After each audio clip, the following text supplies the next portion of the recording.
शुक्रिया अदा करता हूँ एनसीडीएक्स का कि इस इनिशिएटिव के लिए आज उन्होंने मेरा नाम आगे किया है और इस पैनल का एक हिस्सा बनाया है। और जैसा कि इस पूरे प्रोग्राम को हमने risk mitigation through commodity derivatives के अंदर रखा है और इस पूरे पैनल के अंदर में जो आज हमारे साथ में गेस्ट जो शिरकत करने जा रहे हैं वो ज्योति कांडा जी है, आप प्रेसिडेंट है नॉर्थ राजस्थान ऑयल मिल है हमारे साथ में, आप एमडी हैं निखिल कमोडिटीज से, सौरभ गुप्ता जी है हमारे साथ में, आप सीईओ हैं विजय सोलवेक्स लिमिटेड से। चंद मिनटों में हमारे साथ अनुज गुप्ता भी जुड़ेंगे, आप सीनियर कमोडिटी एनालिस्ट हैं आईआईएफएल से। और क्योंकि आप सबका एक वाइड एक्सपीरियंस फ्यूचर मार्केट का और as well as physical market का है, और चूंकि इस समय पर जो फिजिकल मार्केट और फ्यूचर मार्केट के बीच के अंदर में जो केमिस्ट्री है उसको आपने बड़े करीब से देखा है और आप भली भांति ये जानते हैं कि इस पूरे बाजार के अंदर में किस तरीके से ट्रेड को इनिशिएट किया जाना चाहिए और एक बेस्ट अपॉर्चुनिटीज इस पूरे बाजार के अंदर कैसे देखी जानी चाहिए।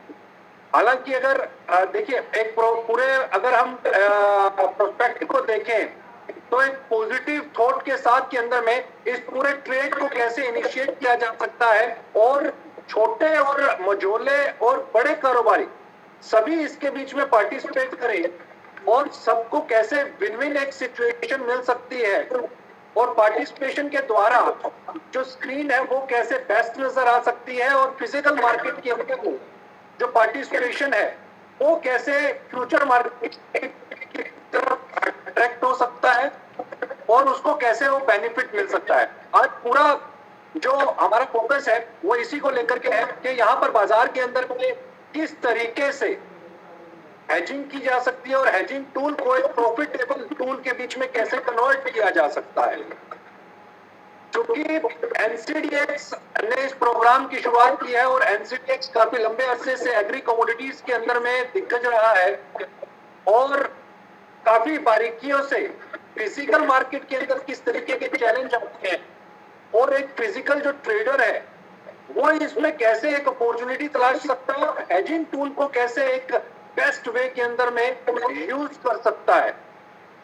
इन सारी चीजों के ऊपर आज हम बात करेंगे और निश्चित तौर के ऊपर ये भी जानने की कोशिश करेंगे क्योंकि सभी ऑयल इंडस्ट्री के साथ में जुड़े हुए हैं, एडिबल ऑयल इंडस्ट्री से जुड़े हैं, तो ऑयल इंडस्ट्री आज काफी अपने सुर्खियों के अंदर में है, आम जन से लेकर के और खास तक में उसकी चर्चाएं हैं। तो ऑयल इंडस्ट्री क्या कह रही है और उसका फ्यूचर फोरकास्ट क्या कहता है इस पर भी हम जानेंगे कि तेल में आगे आने वाले समय के अंदर में, चूंकि हमारे साथ जो पैनलिस्ट जुड़ रहे हैं उसमें एक्सपर्ट्स टेक्निकल एक्सपर्ट्स हैं, तो उन टेक्निकल एक्सपर्ट से जानने की कोशिश करेंगे कि बाजार किस डायरेक्शन की तरफ जा रहा है और ऐसे के अंदर में हेजिंग टूल को यूज करते हुए बेस्ट अपॉर्चुनिटीज की सॉइल सेगमेंट के अंदर में दिखाई देती है और उसका फ्यूचर फोरकास्ट क्या है। वेदर की सिचुएशंस भी हम जानने की कोशिश करेंगे कि वेदर सिचुएशंस क्या है। सबसे पहले अरुण यादव जी हमारे साथ एनसीडीएक्स से हैं, आप सीनियर वाइस प्रेसिडेंट हैं एनसीडीएक्स में। आप सभी पैनलिस्ट का मैं तहे दिल से और एनसीडीएक्स की तरफ से शुक्रिया अदा करता हूं इस डिबेट का हिस्सा बनने के लिए, इस पैनल के अंदर अपने विचार रखने के लिए, और जो लोग हमें इस समय पर आपके माध्यम से इस वेबिनार के माध्यम से सुन रहे हैं, आपको सुनेंगे, उन सबका भी मैं तहे दिल से यहाँ पर अभिनंदन करता हूँ और उनका स्वागत करता हूँ। इस प्रोग्राम की शुरुआत अरुण जी मैं आप ही से करूंगा। हेजिंग जो आज का पूरा एजेंडा है, risk mitigation through commodity derivatives in volatile market. Naturally commodity market जो है वो काफी वोलेटाइल मार्केट है और पिछले तकरीबन 16 साल के जो जर्नी है, इस पूरे 16 साल के अंदर में काफी वोलेटिलिटीज यहाँ पर देखी, काफी अप एंड डाउन्स देखे। उनको ध्यान में रखते हुए अब चूंकि बहुत सारी चेंजेस इसके अंदर में आ गई, पहले रेगुलेट होता था एफएमसी के थ्रू, अब सेबी के थ्रू रेगुलेट हो रहा है और इसके बाद में जो बाजार के अंदर में इसका जो रंग और रूप है कितनी तेजी के साथ पिछले कुछ 2-3 सालों के बीच में बदला है, उसका क्या इम्पैक्ट आप देखते हैं, और रिस्क मिटिगेशन के अंदर में और इस एजेंडे को लेकर के एनसीटीएक्स आगे क्या करने जा रही है, इसके ऊपर सबसे पहले आपका विचार। अरुण जी, टाइस आपके पास। धन्यवाद सुरेश जी, और मैं सभी पैनलिस्ट का स्वागत करता हूं आज के इस कार्यक्रम में, और इसके साथ साथ जो लोग हमें यहाँ पे ज्वाइन किए हैं एज अ पार्टिसिपेंट, उनका भी मैं धन्यवाद करता हूं कि वो यहाँ पे आए और हमें ज्वाइन किया। सुरेश जी, मैं शुरुआत इस प्रकार से करना चाहूंगी कि हेजिंग जो है वो एक प्रकार की हैबिट है। जैसे अगर आप देखें तो हम लोग लाइफ इंश्योरेंस लेते हैं, हर साल उसका हम प्रीमियम पे करते हैं, उसको रिन्यू कराते हैं। इसी तरीके से हमारा जो कार इंश्योरेंस है वो लेते हैं, हर साल उसका प्रीमियम हम लोग रिन्यू कराते हैं। तो अगर हम इन सब चीजों को देखें, चाहे हेल्थ इंश्योरेंस, चाहे लाइफ इंश्योरेंस हो, चाहे कार इंश्योरेंस हो, उसी प्रकार से हम जो बिजनेस कर रहे हैं, और अगर मैं खासकर बात करूं प्रोसेसिंग इंडस्ट्री की, या जो हमारे जो एग्रीकल्चर से trading related industry, they are sitting on a huge risk. अगर प्रोसेसर को आज की डेट में माल चाहिए, और अगर अभी हम देखते हैं जो पोल्ट्री इंडस्ट्री, जो सोयाबीन में जो हो रहा है, जो जिस तरीके की तेजी है, तो हमारे पास एक प्लेटफॉर्म है जिसको हम यूटिलाइज कर सकते हैं। तो इसके थ्रू हम अपने भावों को तय कर सकते हैं, अपने प्राइस को फिक्स कर सकते हैं। तो उस प्लेटफॉर्म को हम क्यों ना यूज करें, सबसे बड़ा सवाल ये है। अब इसका एक जो जवाब काफी बार जो सुनने में आता है, बहुत लोग बोलते हैं, वो ये बोलते हैं कि ये तेजी मंदी जो है, इस प्रकार की जो लॉन्ग टर्म जो बहुत लंबी तेजी है, बहुत लंबी मंदी है, ये कभी 5-6 साल में एक बार आती है।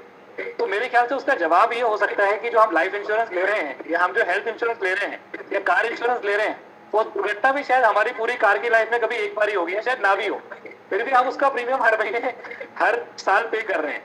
ठीक है, तो वो हम इसलिए कर रहे हैं क्योंकि वो जो घटना है वो कब होगी वो किसी को नहीं पता है। तो जिस प्रकार की वॉलेटिलिटी सोयाबीन में इस साल देखी, और खासकर सारे ऑयल फील्ड में देखी है, तो उस वॉलेटिलिटी में अगर आपको बिजनेस को सर्वाइव करना है, तो ये बहुत जरूरी है कि हमें ये पता हो कि हम कैसे अपने भावों को सुनिश्चित कर सकते हैं, भावों को हेज कर सकते हैं। सुरेश होगा तो मेरे पास एक केस स्टडी के माध्यम से उसको प्रेजेंट करना चाहूंगा। तो अभी मैं इतना ही कहना चाहूंगा, पर जब भी आप कहेंगे तो मैं एक छोटी सी प्रेजेंटेशन भी प्रेजेंट करना चाहूंगा। जी जी, बिल्कुल बिल्कुल, इसके ऊपर भी हम आएंगे और इसको एक प्रेजेंटेशन के थ्रू समझने की कोशिश करेंगे कि किस तरीके से हेजिंग टूल को बेस्ट वे के अंदर में यूज किया जा सकता है, और कैसे इसके साथ में रह करके एक अच्छा मार्जिन तो कमाया ही जा सकता है, साथ में रिस्क से कैसे आप सेफगार्ड हो सकते हो। ज्योति जी, मेरा आपसे सवाल है, क्योंकि आप बड़े क्लोजली इस पूरे बाजार के साथ में एसोसिएटेड रहे हो, आपका काफी बड़ा वाइड एक्सपीरियंस है, और इस पूरे पैनल के अंदर में सबसे ज्यादा एक्सपीरियंस अगर खाद्य तेलों के अंदर और कमोडिटी के अंदर में फिजिकल मार्केट का अगर किसी का है तो वो आपका है। तो ज्योति जी, आपका एक्सपीरियंस क्या कहता है, और इस एक्सपीरियंस को देखते हुए और एक्सचेंजेस के ऊपर पे जिस तरीके से अब टूल इनिशिएट होने लगे हैं, उसका अपन कैसे बेनिफिट ले सकते हैं, और फिजिकल मार्केट के अंदर जो आजकल बड़ी मालूम नहीं चलता कि कब किस समय पर बाजार जो है शूट कर जाता है, और उसको किस तरीके से सेफगार्ड किया जा सकता है, उसके ऊपर आपके विचार जानना चाहेंगे, और जो पार्टिसिपेंट्स हैं उनके लिए आपके क्या दिशा निर्देश हों। थैंक यू सुरेश जी, सबसे पहले मैं आपको बधाई देता हूँ, बहुत शानदार सब्जेक्ट पे आज आपने ये वेबिनार का आयोजन किया है। I think risk mitigation through futuring volatile market, इससे शानदार सब्जेक्ट सभी एनसीडीएक्स पे ट्रेड करने वालों का हो नहीं सकता। आज सभी लोग देखते हैं कि उनको कैसे सेफ रहना है। आज यादव जी अभी बता रहे थे कि इंश्योरेंस करके सेफ रहते हैं, वैसे व्यापारी को तो व्यापार में हर वक्त सेफ चलने की जरूरत है। और मैं एनसीडीएक्स और इन जो एमसीएक्स जो हमारे हैं, मैं तो उनको बधाई दूंगा कि मैनेजमेंट रिस्क को मैनेज करने के लिए सबसे बढ़िया और बड़ा जरिया हिंदुस्तान में व्यापारियों के पास है, तो यही प्लेटफॉर्म है। आप देखिए, आज अगर हम मार्केट में कोई भी चीज परचेज करते हैं सीजन के टाइम में, तो एनसीडीएक्स से हमें 200, 300, 400 रुपया बाजार से सस्ता मिलता है। हम उसको डीमेट कर सकते हैं, हम अपने स्टॉक में लगा सकते हैं, और बदले में हम अपना एनसीडीएक्स को बेच सकते हैं। अब हमें मार्केट की डिमांड एंड सप्लाई से लगता है, ये ओनली मैं फॉर उन लोगों के लिए बात कर रहा हूँ जो वास्तव में व्यापार कर रहे हैं। ओनली जो सट्टे की प्रवृत्ति को ध्यान में रख के व्यापार करते हैं, उन लोगों के लिए मेरा कोई व्यू नहीं है। आज का व्यू जो सेफ व्यापारी है, जिनको बिल्कुल सेफ चलना है उनको उन व्यापारियों को समर्पित है। आज डिमांड एंड सप्लाई का रोज सिनेरियो बदलता है। आप देखते हैं इंटरनेशनल नेशनल मार्केट का रोज सीन बदलता है। आप तेल मार्केट को ही ले लीजिए, डिमांड एंड सप्लाई का रोज एक नया ग्राफ आता है। वेदर की चेंजेस हमको डेली कभी लगता है कि वेदर आ गया है तो बाजार जाएगा, तो हमारे पास सेफ गार्ड है, हम एनसीडीएक्स पे हेज कर सकते हैं। अगर हमको लगता है बाजार चलेगा, हम फिर एनसीडीएक्स से अपना वापस क्लीन कर सकते हैं। एनसीडीएक्स जितना सेफ गार्ड कोई भी प्लेटफॉर्म है नहीं, और हम इसका बखूबी लाभ उठा रहे हैं। आज आप देखिए कि छोटा व्यापारी जिसकी रिस्क करने की क्षमता कम है, उस व्यापारी को एक नग से लेके वो मतलब आप लिमिट उसकी एक नग से स्टार्ट होती है, वो एक नग का भी व्यापार कर सकता है, 5 टन का, और वो ऊपर का भी व्यापार कर सकता है। लेकिन एक छोटी सी हर्डल आई छोटे व्यापारी और मध्यम व्यापारियों की तरफ से, चूंकि एनसीडीएक्स के अधिकारी भी हैं, इस वोलेटाइल मार्केट में जो 4% कैप वो 6% किया है, इससे मीडियम व्यापारी थोड़ा घबरा गए, क्योंकि उनकी क्षमता इतनी अप एंड डाउन देखने की नहीं थी जितनी एकदम से हो गई है। आज 6% की कोई मार्केट बंद है और वो 6% डाउन हो गए, बंद हो जाए, 12% is very high volume in this market, तो उसकी थोड़ी क्षमता कम हुई है। हम चाहेंगे इस सब्जेक्ट को हम एनसीडीएक्स के साथ रेज करेंगे कि इस पे कैसे आगे वो विचार करे। बाकी तो इन्होंने अपनी उस सिस्टम को देखना है। अगर 6% करने से व्यापार बढ़ा है तो एनसीडीएक्स इसको रिड्यूस नहीं करेगी। अगर 6% करने से आपका वॉल्यूम घटा है तो आपको दोबारा उस पर जाना चाहिए, क्योंकि हर आपको चुनाव करना है सबका। जो सबसे छोटा व्यापारी है वो सबसे ज्यादा रिस्क में रहता है और वो सबसे ज्यादा मैनेजमेंट करना चाहता है। हम लोग, हमारे आसपास 15 मंडी हैं, उस 15 मंडियों में 100, 200, 400 क्विंटल की स्टॉक करने वाले व्यापारी हैं। वो भी शाम को सोचते हैं ट्रिप रहना है, भाई डब्बा बढ़ गया है, फ्यूचर का डब्बा आगे ऊंचा है, अक्टूबर की सीट ऊंची है, अक्टूबर का मार्केट ऊंचा है, तो उनको इंटरेस्ट स्टॉक गोडाउन चार्जेस के अलावा कुछ बच रहा है, वो इमीडिएट अपना हेज करना चाहते हैं। का व्यापार इस वक्त इंडिया में मैं समझता हूँ टोटल इंडस्ट्री का, जो ट्रेड इंडस्ट्री का व्यापार चल रहा है, मोर देन 20 to 25% व्यापार हेज के थ्रू चल रहा है। मिस्टर अरुण यादव जी, अगर आप मेरी बात सुन रहे हैं, और हेज सबसे सेफ है। हेज में अब उनको जो प्रॉब्लम्स आ रही है छोटी मोटी डिलीवरी के टाइम की और की, वो अगर और मीट आउट हो जाए तो इससे बढ़िया प्लेटफॉर्म कोई है नहीं। व्यापारी को हेज करके चलना ही चाहिए, क्योंकि हम सेफ चलेंगे तो हम लंबे चलेंगे। धीरे धीरे हम चलेंगे तो हम कछुए की चाल में हम बहुत आगे व्यापार में पहुंच सकते हैं। अगर हम खरगोश की चाल चलेंगे तो हम नहीं पहुंच पाएंगे। तो हमें स्लो एंड स्टडी चलना है। व्यापार को हमें सेफ और हेज करके चलना चाहिए, और हेज करने का प्लेटफॉर्म एनसीडीएक्स से बेटर कोई इस वक्त में है नहीं। अनेक टाइम ऐसा है जब व्यापारियों ने वोलेटिलिटी की वजह को छोड़ दें, आप 20% भी मार्केट राइज हो गया हो, तब भी जो हेज की है उनका प्रॉफिट मार्जिन जो है, उनका जो नेट मार्जिन है वो क्लीन से हमेशा ज्यादा रहता है। मैं व्यापारियों से आग्रह भी करना चाहूंगा कि हेज की पॉलिसी को जरूर अपनाएं और फ्यूचर के ट्रेड को अपना पूरा सेफ गार्ड के साथ चलें, ये मेरा मानना है। तो ज्योति जी, आप सीधे सीधे ये कहना चाह रहे हैं कि जो 6% और 12% का जो है उसके ऊपर एनसीडीएक्स अपना थोड़ा सा टेक दे। हायर है साहब, इससे मनचंदा साहब जो मीडियम व्यापारी है, छोटा व्यापारी है, उसके घबराहट और वो उसकी बेचैनी बढ़ती है। और वो इससे अगर आप अपनी देखेंगे, ये एनसीडीएक्स वाले अपनी कैलकुलेशन देखेंगे, तो जो ज्यादा वॉल्यूम में ट्रेड करने का जिनका अकाउंट है उन पे हो सकता है इनका ट्रेड बढ़ा हो, छोटी वॉल्यूम पे करने वालों का ट्रेड निश्चित तौर से इससे कम हुआ है। बिल्कुल बिल्कुल निश्चित तौर के ऊपर इसके ऊपर अरुण जी, मैं अगले पैनलिस्ट के पास जाऊं, क्योंकि साथ के साथ इसका आपका टेक क्या है इसके ऊपर पे, और एनसीडीएक्स इसको किस नजर से देखता है। काफी अच्छा मुद्दा उठाया है ज्योति जी ने। तो ज्योति जी ने जो मुद्दा उठाया, धन्यवाद।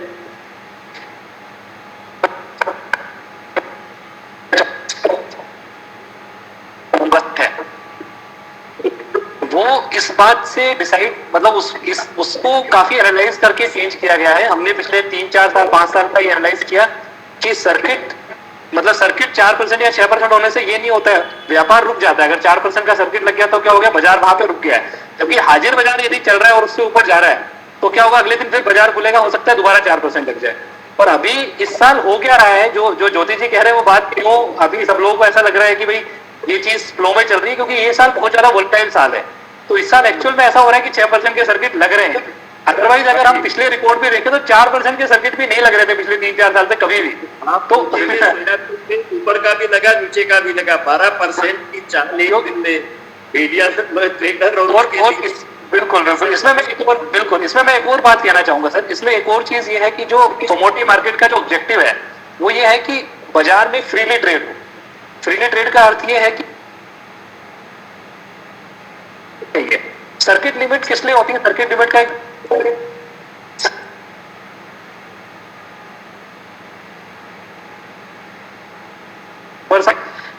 होता क्या है कि अगर आप मार्जिन देखेंगे तो पिछले 3-4 साल में मार्जिन जो है 3 से 4 गुना बढ़ गए। जो मार्जिन पहले सरसों में अगर 5% होता था आज 15% है।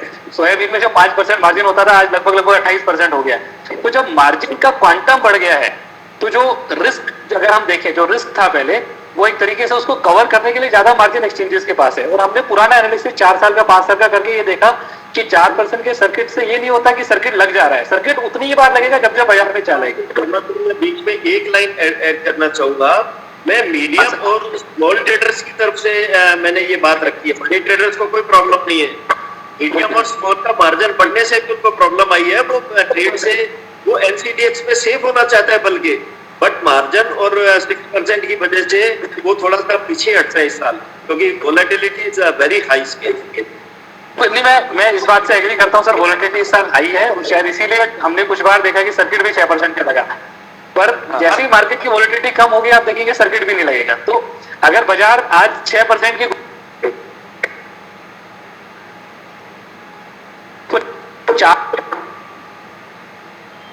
कल भी सर्किट को आमंत्रित कर रहे हैं। बट मैं ये कहना चाहूंगा, आपने जो कहा है उसके ऊपर डेफिनेटली हम एक एनालिसिस करेंगे कि अगर उससे कुछ अगर नुकसान है तो हम उसके बारे में देख सकते हैं इस विषय को। ये व्यापार के बेटरमेंट के लिए और एनसीडीएक्स के भविष्य में आगे बढ़ने के लिए मैं बात कर रहा हूँ। एनसीडीएक्स का इस देश में रहना बेहद जरूरी है। एनसीडीएक्स जैसी संस्थाओं से व्यापार सेफ हुआ है। हम लोग इस इतनी वोलेटाइल मार्केट में अपने फ्यूचर को सेव कर पाए हैं ताकि हम कहीं मंदे और तेजी में फंस नहीं जाए। तो ये प्लेटफॉर्म रहना बेहद जरूरी है। छोटे और मीडियम व्यापारी के लिए तो बहुत ज्यादा जरूरी है। यादव साहब बिल्कुल सर, बिल्कुल मैं अप्रिशिएट कर रहे हैं आपके सजेशन को। और साथ में अभी बहुत जल्दी होगा अगर हम उस पर कोई वापस डिसीजन देते हैं, लेकिन थोड़ा एनालाइज करते हैं क्या है, इससे क्या क्या फर्क पड़ा है। और आप तो सिर्फ आप सुन सकते हैं, सुन के आगे मैं ये अच्छे ट्रेड के लिए फ्यूचर में जो इस वोलेटाइल मार्केट में अपने सेफ गार्ड करने के हिसाब से जो मीडियम व्यापारी है उनकी जो थोड़ी सी इन दिनों जो इससे हटे हैं, जो इस पे जुड़े रहना चाहते थे, जो व्यापार करते हैं, अच्छा व्यापार करते हैं, बट मार्जिन और ये हर चीज बढ़ गई है। आज इन्वेस्टमेंट के साथ इन्वेस्टमेंट भी डेटा बिल्कुल आई थिंक आपका, आप देखिए। बिल्कुल सर, थैंक यू, आपका सजेशन हम लोग ले रहे हैं जी। इट इज थैंक यू जी। बिल्कुल ज्योति जी, आपका सजेशन अभी इसके ऊपर में अभी और इन डिटेल में भी बात कर लेंगे। सौरभ जी से भी हम एक रिएक्शन इसका चाहेंगे। सौरभ जी, आपका एक्सपीरियंस, और चूंकि ये सब्जेक्ट वाकई में बहुत बेहतरीन सब्जेक्ट है कि इस वोलेटाइल मार्केट के बीच के अंदर में कमोडिटी चूंकि बहुत वोलेटाइल है और इक्विटी मार्केट में तो लोगों को समझ में आता है कि नंबर ऑफ शेयर्स इतने हैं और नंबर ऑफ शेयर्स में आपका रिस्क इतना है। बट कमोडिटी के अंदर एक छोटे से मार्जिन के अंदर में कई बार आदमी अपनी लिमिट्स को क्रॉस करता है और उस लिमिट्स का कई बार हर्जाना भी भुगतना पड़ता है। जी। तो ये एक बेहतरीन टूल यहाँ पर दिखाई देता है रिस्क मिटिगेशन को किस तरीके से हम यहाँ पे कर सकते हैं। आपका एक्सपीरियंस क्या कहता है और फर्स्ट रिएक्शन आपका? Suresh, thank you so much for inviting me. I welcome all the participants and thank you for all the participants, I mean for panelists also. मेरा इसमें देखिए, पहली बात तो जो मेरा एक्सपीरियंस रहा है उसमें ये देखता हूँ मैं कि हमने when I was studying management, तो उसमें एक कहावत थी कि management is an art not a science. तो आई वुड से कि hedging also is an art, it's not a science. ये नहीं है कि फिक्स आपको यही करना चाहिए। तो So what my experience is कि for hedging you need to know the trend of the market and you need to understand the market very well. आजकल तो not only domestic market, international market की knowledge हो तभी हम Indian market में भी ज़्यादा successful रहेंगे. Because we are importing almost 70% of our oil consumption in India. So for hedging कब hedge करना चाहिए, इसके लिए like for understanding the market हमको ये पता होना चाहिए कि market इस समय bullish है, bearish है, sideways है and sometimes I think it's very confusing also. कि आप कोई भी काम करें मार्केट के अंदर, आप बाय करें तो लॉस होता है, सेल करें तो लॉस होता है. So understanding of the market is very very important. First आपको ट्रेंड जानना बहुत जरूरी है. प्राइस ट्रिगर्स होते हैं मार्केट के अंदर. फॉर एग्जांपल सीपीओ की बात करें, एग्जांपल कि 1100 के ऊपर इसमें तेजी बन सकती है, 1100 के नीचे मंदा बन सकता है. So for mitigating your risk I feel first of all you need to have risk management. Risk management में आपको पता होना चाहिए एग्जैक्टली कि आपके एक्सपोजर्स क्या हैं, आपके क्या प्राइस के एक्सपोजर्स हैं, मार्केट का ट्रेंड क्या बोल रहा है, कहाँ तक ऊपर जा सकता है, कहाँ तक नहीं जा सकता है, what is the support and resistance. कई बार हम लोग सपोर्ट में बेच जाते हैं इसलिए सोचे कि मंदा है और मंदा आ जाएगा, लेकिन you should be selling mostly at the resistance. You should be respecting the resistance, respecting the supports. And अगर आप ट्रेंड में सही बैठे हो तो I think you will get profits. तो hedging definitely is one tool कि आपको कब हेज करना चाहिए. इंटरनेशनल मार्केट की डेफिनेटली बहुत ब्रॉडली नॉलेज होनी चाहिए, शिकागो की भी एंड पीएमडी की भी फॉर एग्जांपल, मस्टर्ड में भी. लेकिन मैंने जनरली ये देखा इंडियन मार्केट हेजिंग के लिए जो है ना कि जनरली इन्वर्स रहता है. आप देखो स्पॉट से मस्टर्ड ले लो या पाम ले लो या सोया ले लो, ऑयल में जनरली बात कर रहा हूँ, तो ये जनरली डिस्काउंटेड रहता है. तो कई बार ऐसा माहौल बनता है कि आपकी spot price and futures price match हो जाए और जो मार्केट रेजिस्टेंस पे आ जाए एंड इंटरनेशनल मार्केट भी रेजिस्टेंस पर है तो definitely it is a sell call. आप उस लेवल पर आप बेच सकते हैं. And also I think technical analysis बहुत काम करता है इसके अंदर कि आपके क्या लेवल्स हैं supports and resistances. And you need to check the demand and supply. I think market में डिमांड अगर अच्छी है और सप्लाई थोड़ी टाइट है तो डेफिनेटली आपको हेजिंग मुझे लगता है कि थोड़ा वेट करके करना चाहिए.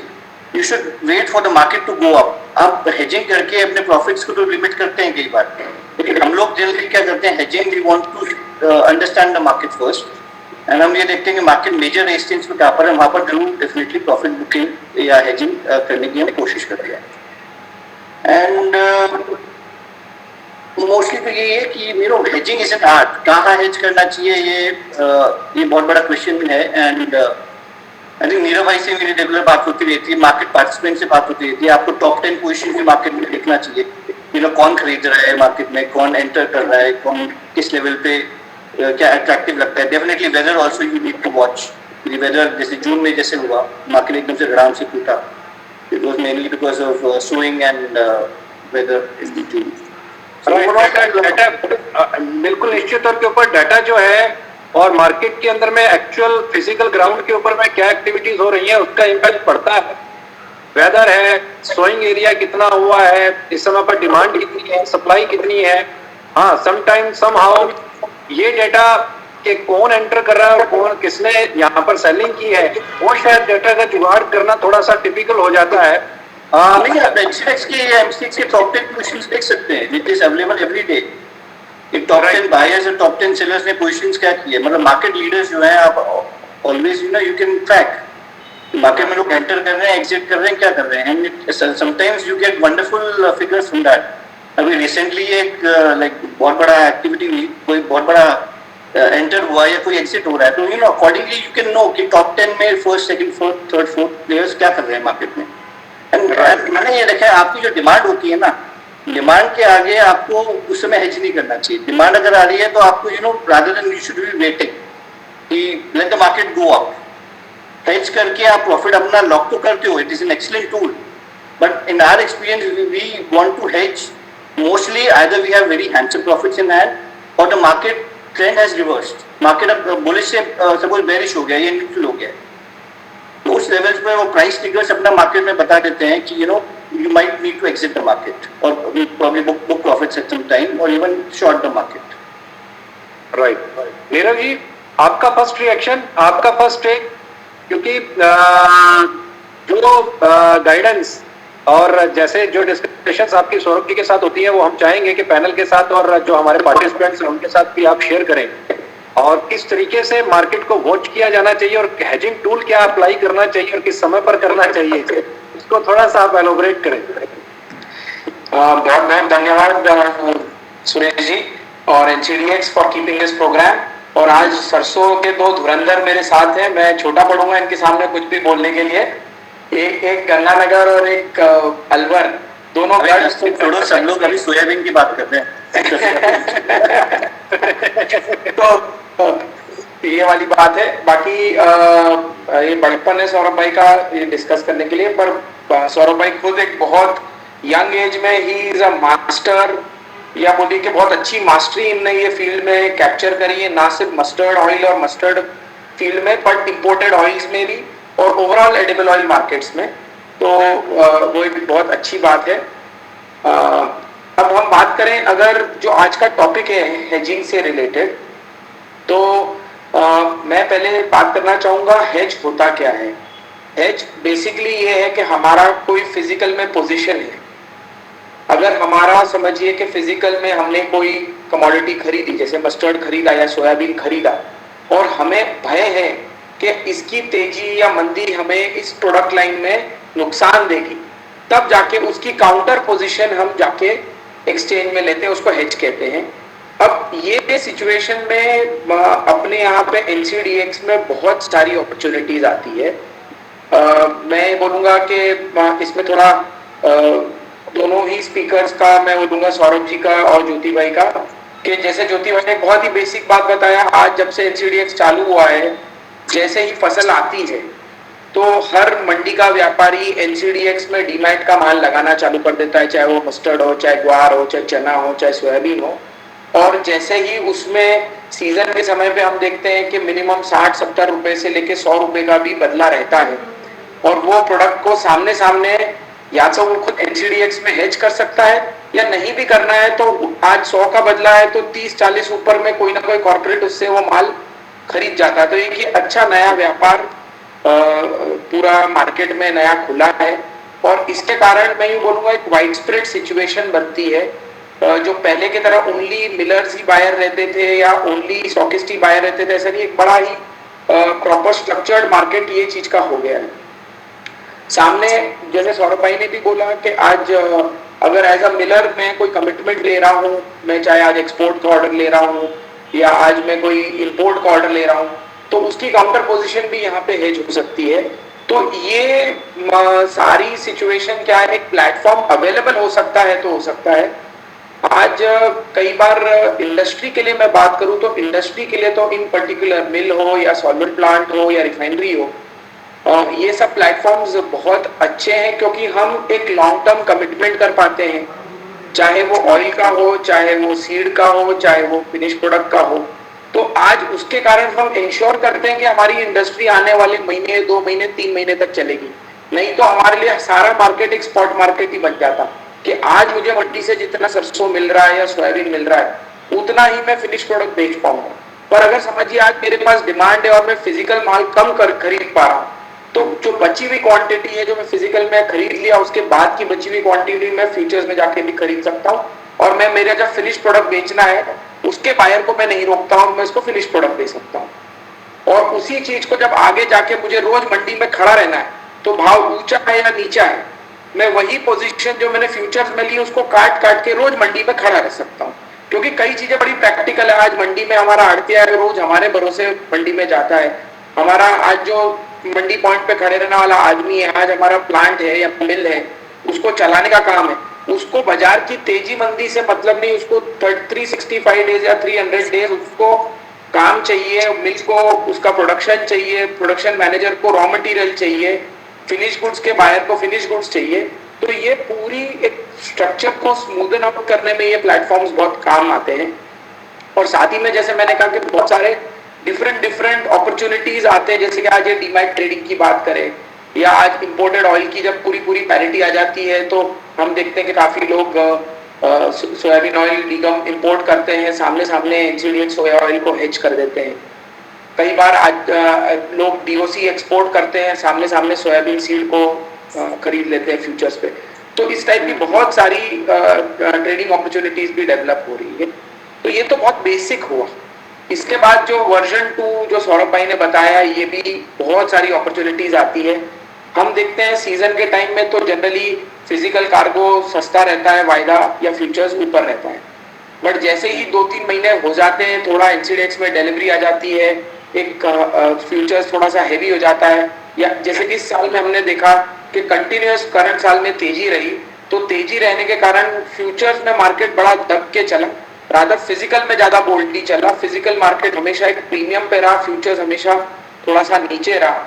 तो ऐसे टाइम पे कई बार अगर जब हम फ्यूचर से डिस्काउंटेड फिजिकल से डिस्काउंटेड फ्यूचर्स देख रहे हैं, तो काफी सारे लोगों ने अपनी फिजिकल पोजीशन ट्रिम करी 30% से 50% से, और सामने फ्यूचर्स की पोजीशन ली। तो इस टाइप की भी बहुत सारी अपॉर्चुनिटीज आती है, जो एक रेगुलर प्लेयर ट्रेड करते करते अपना फिजिकल और फ्यूचर के बीच का बैलेंस करते रहता है। एक एक्स क्वांटिटी से नीचे फिजिकल कभी भी कोई मिलर या पार्टिसिपेंट या इंपोर्टर नहीं जाएगा, क्योंकि उसको चलाना है। पर कई बार आज मिल चलाने के लिए समझिए एक मिलर है, वो 5000 टन या 7000 टन सरसों स्टॉक करके चलता है सीजन में, पर अगर मुझे डिस्काउंटेड सरसों मिल रही है तो मैं 3000 टन फिजिकल स्टॉक करूं और 3000 टन में वायदा भी लॉन्ग कर सकता हूं, और मैं उसमें 50 रुपए या 100 रुपए एक्स्ट्रा कमाता हूं, और फिर जब वापस फ्यूचर्स मार्केट फिजिकल से मैच करता है तो मैं उसको रिवर्स कर लेता हूं। तो ये क्या है, नए तरीके हैं व्यापार में एडिशनल मार्जिन कमाने के, क्योंकि ऑलरेडी कमोडिटी मार्केट्स बहुत टाइट मार्जिन के मार्केट्स हैं।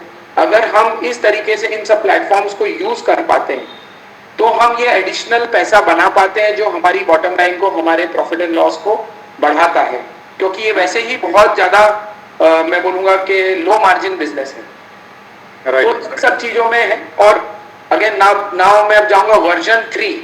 जो वर्जन 3 है, जैसे जैसे क्या है कि एक एक व्यापारी या एक एक ट्रेडर का कंफर्ट आए, भाई अगर मुझे बहुत नहीं समझ में आता है तो मैं वर्जन 1 पे बड़ा ही प्लेन सिंपल हेज रखूं।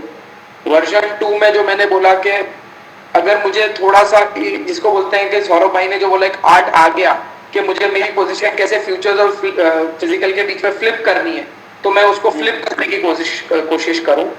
और तीसरा वर्जन जो है, जो सौरभ भाई ने बताया कि भैया मैं ट्रेंड को देखूं, तो ये एक अगेन स्लाइटली मैं बोलूंगा कि मैं हर एक जने को ये सजेस्ट नहीं करूंगा, पर जो इस चीज को समझ सकता है कि जब मैं आज माल प्रोक्योर कर रहा हूं और मुझे दिख रहा है कि माल का सेल आराम से हो रहा है, मार्केट बुलिश ट्रेंड में है, आज हमको चार्ट्स वाइज सपोर्टिव लग रहा है, फंडामेंटल्स वाइज सपोर्टिव लग रहा है, तो हम थोड़ा थोड़ा बुक कैरी करके या लॉन्ग करके या वो करके चल रहे हैं। जैसे ही मार्केट का ट्रेंड बेरिश टर्न हुआ या मार्केट कहीं रेजिस्टेंस पे आके रुका, तो वहां जाके हमने कुछ हमारा जो फिजिकल हम कैरी कर रहे हैं उसको हेज किया। तो ये वर्जन 3 है। पर अगेन जैसे मैंने कहा, इसमें वर्जन 1, 2, 3 में मैं यही प्ले करने का बोलूंगा कि जिसकी जो समझ, जिसकी जो मेच्योरिटी, जिसको जो कंट्रोल लगता है सिचुएशन का, वो करे। क्योंकि वर्जन 1 में आज एक अगर हम गाड़ी चला रहे हैं तो 40 और 50 किलोमीटर की स्पीड पे चल रहा है, वर्जन 2 में वो 70-80 पे चल रहा है, वर्जन 3 पे वो 100 पे है। तो जिसमें हर चीज हम वही करें जिसमें कि हम पूरा संतुलित व्यापार कर सके, क्योंकि अगर हमने संतुलन खोया मैटर करेगा, राइट, यस, तो फिर ये पूरा सिचुएशन हेवायर हो सकता है। तो एकदम उस तरीके से मुझे लगता है कि ये चीज करना चाहिए। ये बात स्टॉप लॉस भी लगाना चाहिए फिर। यस, तो वही वर्जन 3 में फिर आपको, अगर आप ट्रेंड ट्रेड कर रहे हो तो आपको स्टॉप लॉस भी लगाना चाहिए। ये वाली बात। जी बिल्कुल। हमारे साथ में अगले पैनलिस्ट अनुज गुप्ता भी जुड़ चुके हैं। अनुज जी, स्वागत है आपका। अनुज जी, आवाज आ रही है? जी, गुड इवनिंग, बहुत बहुत स्वागत है आपका। क्योंकि हालांकि मैं वैसे पहले आपका इंट्रोडक्शन दे चुका हूं, आप थे नहीं। एक बार फिर से ऑफिशियल एक इंट्रोडक्शन मैं अनुज गुप्ता जी का करवा देता हूं। अनुज गुप्ता जी काफी सीनियर एनालिस्ट हैं और अभी IIFL के साथ में एसोसिएटेड है और काफी ऑर्गेनाइजेशंस के साथ में इन्होंने काफी डीपली वर्क किया है और टेक्निकल चार्ट्स में ये एक्सपर्ट हैं। तो अनुज जी, पहला जो आपका रिएक्शन है हेजिंग टूल को लेकर के, वो कैसे कारगर हो सकता है फ्यूचर मार्केट के अंदर, और इस पर्टिकुलरली वोलेटाइल मार्केट की अगर मैं बात करूं तो इस वोलेटिलिटी के अंदर में हेजिंग टूल के ऊपर आपका फर्स्ट रिएक्शन? सुरेश जी धन्यवाद, और एनसीडीएक्स का भी धन्यवाद इस वेबिनार में शामिल करने के लिए, क्योंकि हम जनरली जब भी ऐसी वॉलिटिलिटी होती है तो एज ए ब्रोकर पर्सपेक्टिव हमें काफ़ी क्वेरीज आती हैं कि क्लाइंट बोलता है कि क्या रीज़न है इतना बढ़ गया है मार्केट, या फिर इस जो इतनी वॉलिटिलिटी है, प्राइस रिस्क मैनेजमेंट जो है उसको किस तरीके से हम मैनेज करें। जनरली जब भी ऐसी वॉलिटिलिटी, चाहे वो कैस्टर का केस रहा हो, चाहे वो चने का केस रहा हो, या फिर हिस्टोरिकली हम जाए तो उड़द का केस रहा हो, या शुगर का केस रहा हो, और हम देखें तो अब सोयाबीन का केस है, तो पीरियडिकली हम एग्रीकल्चर कमोडिटी में जनरली ऐसी वॉलिटिलिटी आते हुए देखते हैं। चाहे वो वॉलिटिलिटी किसी भी रीजन से रही हो, चाहे वो फंडामेंटली बैक्ड हो, या फिर कुछ अगर हम स्पेकुलेटिव भी देखें तो वो बैक्ड हो, मगर फिलहाल अगर हम देखें तो जनरली जो मार्केट होता है, क्योंकि ये जो मार्केट है ये डिमांड सप्लाई का है, हम इसको तो अगर हम देखें एज ए ब्रोकर पर्सपेक्टिव देखें या फिर एज ए ट्रेडर पर्सपेक्टिव देखें, तो मेरा मानना है कि ये जो मार्केट है ये डेफिनेटली फंडामेंटली बैक्ड रहती है। हालांकि उसको स्पेकुलेशन का नाम दिया जाता है, मगर जब भी हम किसी मंडी में जाते हैं, किसी मार्केट में जाते हैं, तो वहां पर जो भी प्राइस का उतार चढ़ाव होता है वो एक डिमांड सप्लाई के मिसमैच के कारण होता है, और डिमांड सप्लाई के मिसमैच के कारण जो इस चीज को समझते हैं वो इस मार्केट में अपना जो पार्टिसिपेशन है वो लेकर आते हैं। अगर सपोज अगर हम बोले कि इस बार डिमांड अगर हम देखें तो ज्यादा है, तो जनरली सारे लोग डिमांड की तरफ आ जाते हैं, और अगर हम बोले कई बार कि मार्केट में सप्लाई बहुत ज्यादा है, जब मार्केट नीचे गिरना स्टार्ट होता है तो हम बोलते हैं कि सारे लोग सप्लाई की तरफ आ गए। तो डिमांड सप्लाई का जो मिसमैच है ये एक बहुत बड़ा मिसमैच है, जिसको हम जनरली स्पेकुलेशन का नाम दे देते हैं, बट एक्चुअली में ये डिमांड सप्लाई का खेल होता है। और इस डिमांड सप्लाई के खेल में जो प्राइस रिस्क को मैनेज करना है वो एक सबसे बड़ा क्वेश्चन आता है। और हम जनरली ऐसे ब्रोकर हम काफी क्वेरीज लोगों की सुनते हैं कि अब ऐसा मार्केट वॉलेटाइल है, हमारा जो पोजीशन है उसको हम क्या करें, या फिर किस तरह का ट्रेडिंग स्ट्रेटेजी यूज करें। तो हमारा यही कहना होता है कि आप इस मार्केट को as a price risk management के तौर पर यूज करें। अगर आप प्रोड्यूसर हैं, अगर आप कंज्यूमर हैं, या फिर अगर आप फाइनल प्रोड्यूसर हैं इसके, या फिर अगर आप मैन्युफैक्चरर हैं, तो अगर आप इस मार्केट को एज ए ट्रेडिंग देखते हैं तो आपका जो व्यू है वो डिफरेंट होना चाहिए। और अगर आप ऐसे इसको हेजिंग पर्सपेक्टिव से देख रहे हैं तो आपका जो व्यू है वो डिफरेंट होना चाहिए। क्योंकि कई बार क्या होता है कि जो कंज्यूमर होता है वो इसको एज ए हेजिंग के तौर पर इसको ट्रेड करना चालू करता है, या फिर जो मैन्युफैक्चरर होता है वो इसको एज ए ट्रेडिंग के तौर पर देखना चालू करता है, जबकि दोनों का जो पर्सपेक्टिव है वो डिफरेंट है। ट्रेडर का जो पर्सपेक्टिव है वो ट्रेडिंग है, और जो मैन्युफैक्चरर है उसका जो मेन टारगेट है वो है प्राइस रिस्क मैनेजमेंट, क्योंकि वो ऑलरेडी फिजिकल कमोडिटी में ऑलरेडी ट्रेड कर रहा है, तो उसका जो मेन टारगेट है वो होना चाहिए फिजिकल पॉइंट ऑफ व्यू से। यहाँ पर जो है वो मिसमैच जब भी होता है, या फिर हम बोले कि जैसे हम इक्विटी मार्केट में देखते हैं, आते हैं ट्रेडिंग पॉइंट ऑफ व्यू से, बट उसका टारगेट नहीं मीट होता है तो उसको पोजिशनल तौर पे ले आते हैं। तो सेम हम यहाँ पर कमोडिटी में देखते हैं कि जो ट्रेडर है वो ट्रेडिंग पॉइंट ऑफ व्यू से आता है, क्योंकि यहाँ पे कैश मार्केट तो नहीं है इक्विटी की तरह, फ्यूचर्स मार्केट है और डेफिनेटली इसकी एक्सपायरी भी होती है। तो ट्रेडर जो है वो ट्रेडिंग पॉइंट ऑफ व्यू से आता है, और एक उसको वो लॉन्ग टर्म में कैरी करके चला जाता है। जबकि जो हेजर होता है उसको ये पता होना चाहिए कि जो प्रोड्यूसर है या फिर जो मिलर है उसको ये पता है कि उसका फिनिश गुड कब आने वाला है, उसके अकॉर्डिंग उसको हेज करना चाहिए। मगर वो प्राइस की वॉलिटिलिटी से वो देखकर उतना इन्फ्लुएंस हो जाता है कि वो अपनी जो पोजीशन है उसको वो as a trading point of view में ले आता है। तो जब वो ट्रेडिंग पॉइंट ऑफ व्यू में लाता है तो उसका जो एक्चुअल प्रोडक्ट है या फिर जो उसका एक्चुअल टारगेट है वो मीट आउट नहीं हो पाता, क्योंकि उसका एक्चुअल टारगेट है जो उसने फिनिश गुड बनाया है उसका प्राइस उसको मैनेज करना। तो यहाँ पर जो एक मिथ माइंड में आता है कि ये मार्केट तो स्पेक्युलेटिव है, इस मार्केट में सट्टेबाजी होती है, तो ऐसा बिल्कुल भी नहीं है। हमें ये देखना चाहिए जो भी इन्वेस्टर मार्केट में आ रहा है उसका पहला ये टारगेट होना चाहिए कि वो अपने आप को किस तरीके से डिफाइन कर रहा है, क्योंकि इस मार्केट में आने से पहले इन्वेस्टर को ये डिफाइन करना बहुत जरूरी है कि वो इन्वेस्टर है या एक हेजर है, क्योंकि दोनों के जो टारगेट है वो डिफरेंट है, दोनों के जो मोटिव है वो यहाँ पे डिफरेंट है। ट्रेडर का टारगेट क्या है कि उसको 1-2% मिल जाए, उसको 0.5% मिल जाए, उसको डेली की वॉलिटिलिटी मिल जाए, उसको बुक करे और निकल जाए।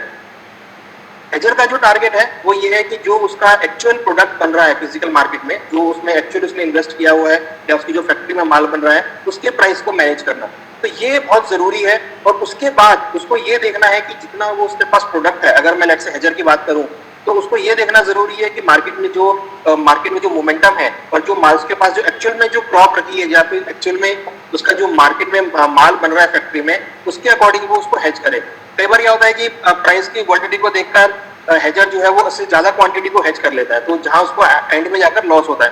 तो हेजिंग जो एक कंसेप्ट है ये बिल्कुल इक्वल होना चाहिए। मेरा ये कहना है कि अगर हेजर्स मार्केट में आ रहा है तो अपनी जो इसकी एक्चुअल इन्वेंट्री है या फिर एक्चुअल जो प्रोड्यूस कर रहा है उसके अकॉर्डिंग वो उतनी क्वांटिटी को हेज करे, या फिर जो ट्रेडर है वो अपनी पॉकेट में मनी को देखे कि उसका जो मनी है वो जो सेबी के द्वारा मार्जिन लगाया गया है वो मार्जिन को मीट आउट कर सकता है, या फिर जो उसका टारगेट है इंट्राडे का या फिर एक पोजिशनल ट्रेड के तौर पर सिर्फ उतना ही वो ट्रेड देखकर उस मार्केट में इन्वेस्टर करे। अब उसको वो बाइफरकेट ना करे कि मैं इन्वेस्टर से वो हेजर ना बने या फिर हेजर जो है वो ट्रेडर ना बने। तो अगर ये एक जो डेफिनेशन है अगर रखते हैं ट्रेडर और हेजर अपने बीच में एक मान के रखते हैं तो डेफिनेटली मुझे लगता है कि इस मार्केट में जो उनका वॉलेटिलिटी है मार्केट में उससे उनको कोई फर्क नहीं पड़ेगा, क्योंकि ट्रेडर के लिए वॉलेटिलिटी बहुत इंपॉर्टेंट है। अगर वो डेली का ट्रेडर है तो उसको ये फर्क नहीं पड़ेगा कि मार्केट में 6% का सर्किट लगे या ऊपर का सर्किट लगे नीचे का सर्किट लगे, क्योंकि उसको ट्रेडिंग करनी है, उसका एक स्टॉप लॉस और टारगेट डिफाइन है।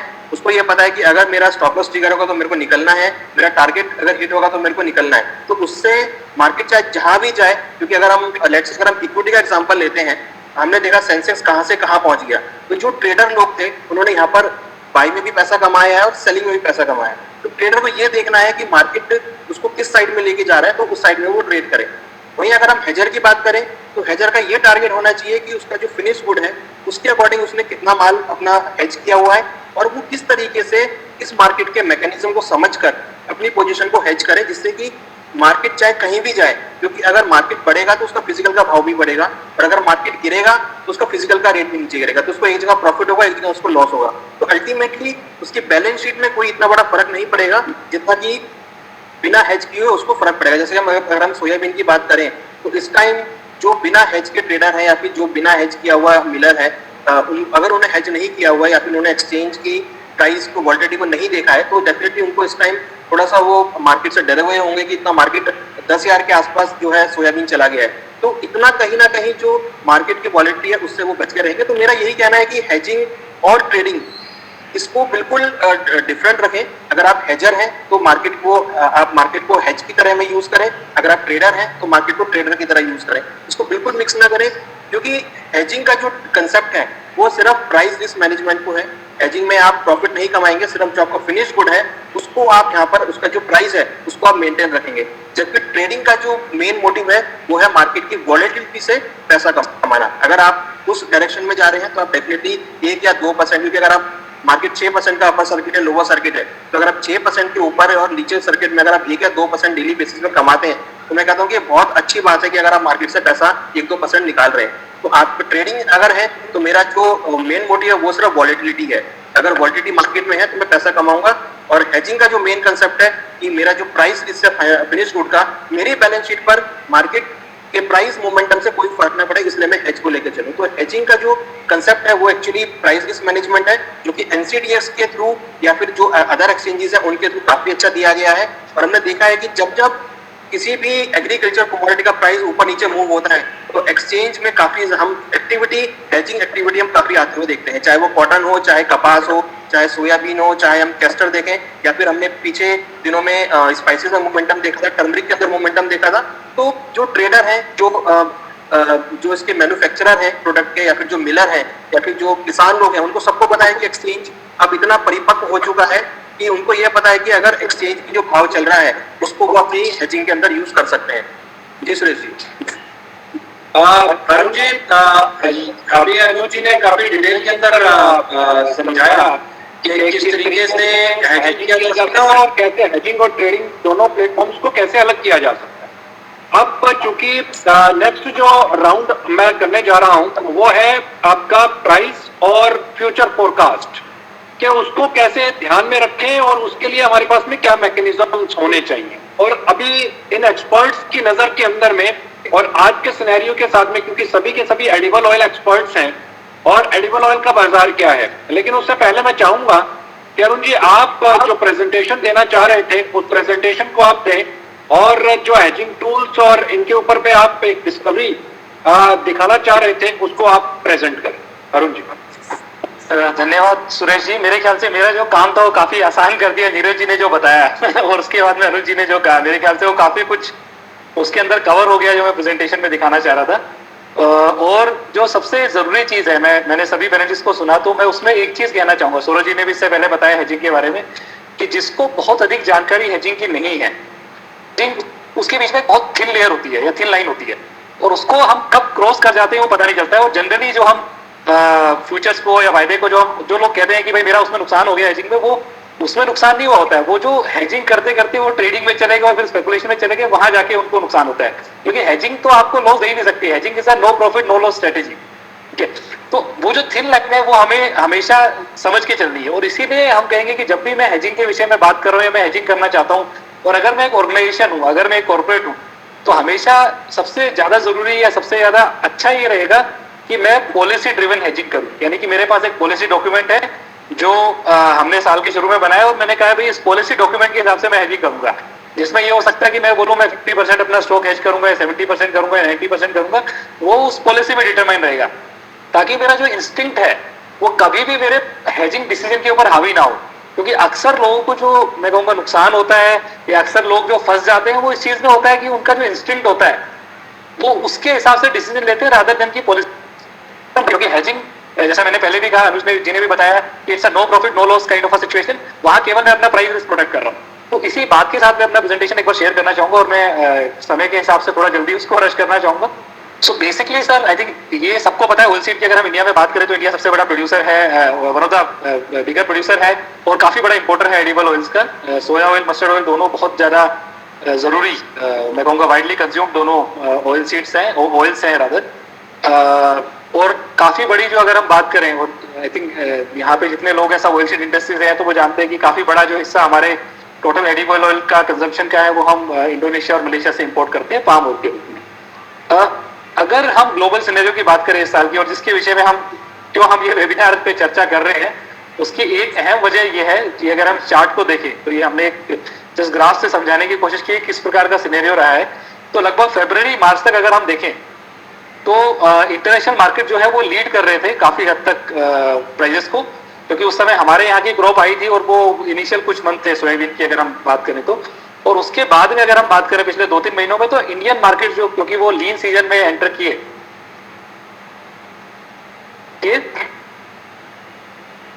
कंपेयर टू इंटरनेशनल, हम लोग आज की सिचुएशन में अगर हम मील की बात करें तो हम इंपोर्ट नहीं कर सकते because of different reasons. Seed भी हम केवल लीस्ट डेवलपमेंट कंट्री से इंपोर्ट करते हैं, बाकी कहीं से हमारी parity because of import duty and other reasons we can not import. तो इस वजह से अगर हम देखें तो हम एक तरीके से एक ऐसे बाजार बन गए, खासकर सोयाबीन में और सोयाबीन के अंदर, जहां हम लोग बाकी बाजारों से बिल्कुल कट गए, और इसी वजह से हमने देखा कि लीन सीजन के अंदर एक काफी बड़ा बाजार में चाल आई। और ये केवल डोमेस्टिक मार्केट में नहीं थी, इसको जो इनिशिएट किया था, जो स्टार्ट हुआ था, वो इंटरनेशनल मार्केट के साथ ये शुरुआत हुई थी।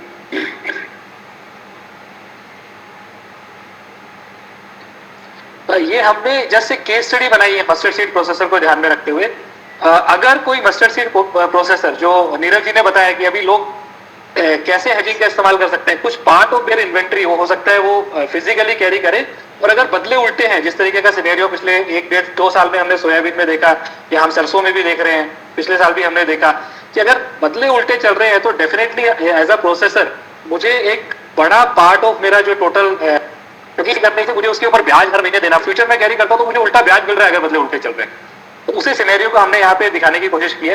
तो सबसे पहले क्यों हेजिंग जरूरी है, तो अगर हम लेफ्ट साइड का ग्राफ देखें तो हर साल जो है वो एक डिफरेंट साल है, और हर साल का प्राइस मूवमेंट एकदम अलग है। ये सोयाबीन की अगर हम बात करें, और पिछले एक साल में हमने देखा कि जो वोलेटिलिटी है वो काफी बढ़ गई है। तो अगर हम पिछले 2018-19 में देखें 15% वोलेटिलिटी थी प्राइसेस में, जो इस साल बढ़ के 31% तक हो गई है, ऑलमोस्ट डबल हो गई है, इनफैक्ट डबल से भी ज्यादा हो गई है। तो हो सकता है 18-19 के अंदर हेज करना मेरे लिए वन ऑफ द ऑप्शन हो, लेकिन आज अगर मैं बात करूं तो हेज करना मेरे लिए एक नेसेसिटी बन गई है। और केवल मस्टर्ड सीड में नहीं, मेरे बाकी जितने भी ऑयल सीड है लगभग सबके अंदर आज हेजिंग करना एक तरीके की मैं कहूँगा कंपल्शन बन गया है, बहुत बड़ी जरूरत बन गई है। और क्योंकि हर साल यूनिक है, हर साल अनप्रिडिक्टेबल है, तो इसीलिए अगर मुझे मेरा प्रॉफिट प्रिडिक्ट करना है, अगर मुझे अपने प्रॉफिट को प्रिडिक्टेबल रखना है, तो ये बहुत जरूरी है कि मैं अपने जो इन्वेंट्री है उसको या तो हेज करके चलूं।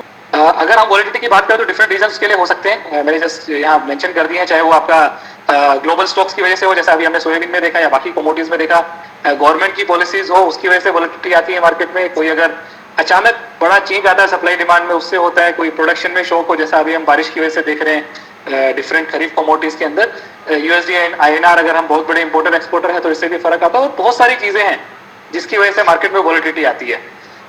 तो इसीलिए प्राइसेस वोलेटाइल हो सकते हैं, और इसीलिए हमें उसको हेज करना या उसको मैनेज करना बहुत बहुत जरूरी हो जाता है आज के मार्केट में। अगर मैं प्रोसेसर की बात करूं तो सबसे बड़ा जो रिस्क है वो है अगर अनफेवरेबल प्राइस मूवमेंट होता है, अनफेवरेबल प्राइस वोलेटिलिटी होती है, वो सबसे बड़ा रिस्क है, जिसकी वजह से उसकी जो वर्किंग कैपिटल वेरिएबिलिटी है वो बहुत ज्यादा बढ़ जाती है। अगर आज किसी कमोडिटी के प्राइस दुगने हो गए हैं तो मेरा जो वर्किंग कैपिटल रिक्वायरमेंट है वो भी बहुत मासिवली चेंज हो गया, बहुत बड़ा उसमें भी जंप आया, बहुत बड़ा चेंज उसके अंदर आया है, और जिसकी वजह से मेरे जो बिजनेस मार्जिन है वो भी बहुत हाईली इम्पैक्ट होते हैं। और अगर मैं बात मैनेज कर सकते हैं, मेरा जो एग्जांपल है उसमें मैं ज्यादा बात करूंगा कि कैसे हम लॉन्ग हेज करके एज अ प्रोसेसर अपने मैं कहूंगा कि अपने मार्जिन को सिक्योर कर सकते हैं, उसके विषय में मैं चर्चा करूंगा। तो जो मैंने शुरू में भी जब हमारा ये वेबिनार शुरू हुआ था तो मैंने बात की थी कि हम लोग लाइफ इंश्योरेंस लेते हैं, वो इसलिए लेते हैं ताकि हमारी फैमिली का हम एक तरीके से फ्यूचर सिक्योर कर सकें।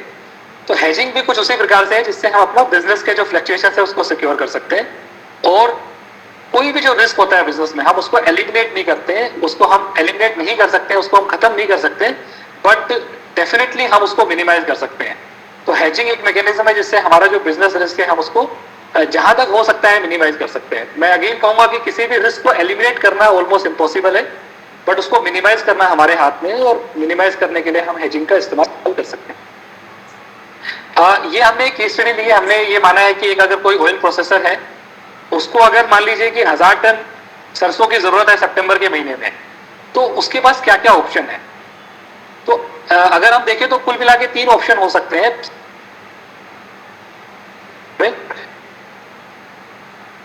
वो ये कहे कि ठीक है मेरी आवश्यकता होगी उस समय में बाजार से, और उस समय मैं अपना आगे जो भी है तेल उसको बेचूंगा और जो मेरा प्रॉफिट लॉस आएगा वो देखा जाएगा उस समय।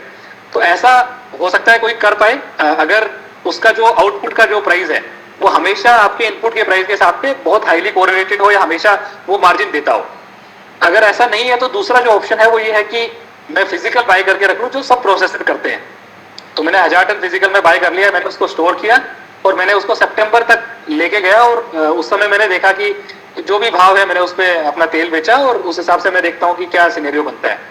और तीसरा जो ऑप्शन है कि मैं जो सेकंड ऑप्शन है उसको थोड़ा सा चेंज करता हूँ, मैं रादर देन कि मैं सारा का सारा फिजिकल में स्टॉक लूँ, मैं कह रहा हूँ ये 1000 टन मैंने फिजिकल खरीदने की जगह मैंने फ्यूचर में मई महीने में खरीद लिया, और फिर मैं अपनी पोजीशन को सितंबर तक रोल करते गया।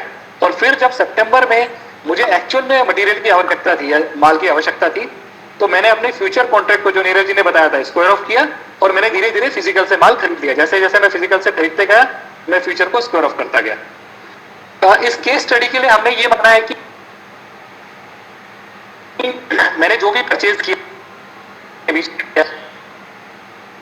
मैंने उसके बीच के भाव जो है उनको कंसीडर किया इसके लिए। तो पहले केस में मैंने कुछ नहीं किया, मैंने 5447 रुपए पे 497 रुपए पे जो है मेरा स्पॉट था सितंबर का, यानी कि शुरू के 5 दिन का स्पॉट था, मैंने उसके ऊपर बाजार से माल खरीदा। अगर मैं मई की बात करूं तो मई में ये माल मुझे 4363 रुपए में मिल रहा था, तो कुल मिला के मुझे 1134 रुपए ज्यादा देने पड़े, यानी 1000 टन पे अगर मैं बात करूं तो मुझे 1 करोड़ 13 लाख रुपए के आसपास अधिक देने पड़े मई के मुकाबले। अब इस पॉलिसी में भी अगर मुझे हमेशा अगर मैं अपना जो रिस्क है, जो मेरा एक्स्ट्रा जो कॉस्ट लगा, अगर मैं अपने कस्टमर को पास कर पा रहा हूं तो जिसे हम कहते हैं कॉस्ट प्लस अगर मेरा बिजनेस मॉडल है तो ठीक है, आप ये भी कर सकते हैं। लेकिन अगर आपका कॉस्ट प्लस बिजनेस मॉडल नहीं है, अगर आपका जो माल बेच रहे हो आप, आउटपुट जो बेच रहे हो वो हमेशा आपकी कॉस्ट प्लस बेसिस पे नहीं है, तो इस मॉडल के अंदर आपको रिस्क है, क्योंकि हो सकता है कि जो आप माल बेचो वो आपका पैरिटी में ना हो और आपको उस वजह से नुकसान मिले। दूसरा जो केस है जिसमें हमने इन्वेंट्री खरीदने की बात की, तो मैंने जो जयपुर का स्पॉट था, जयपुर को मैं कंसिडर करके चल रहा हूँ, 4363 रुपए का मई में माल खरीदा और उसको महीने तक यानी कि सितंबर तक, और अगर मैं सारे खर्चे जोड़ लूं जिसमें वेयर हाउसिंग चार्ज है, इंटरेस्ट कॉस्ट है, फिजिकल हैंडलिंग लॉसेस है, तो लगभग मुझे 316 रुपए का खर्चा हुआ, मुझे ये माल जो है 4680 रुपए का एक तरीके से मुझे पड़ा। तो लगभग 7% मुझे एक्स्ट्रा कॉस्ट एक तरीके से पे करनी पड़ी इस केस के अंदर।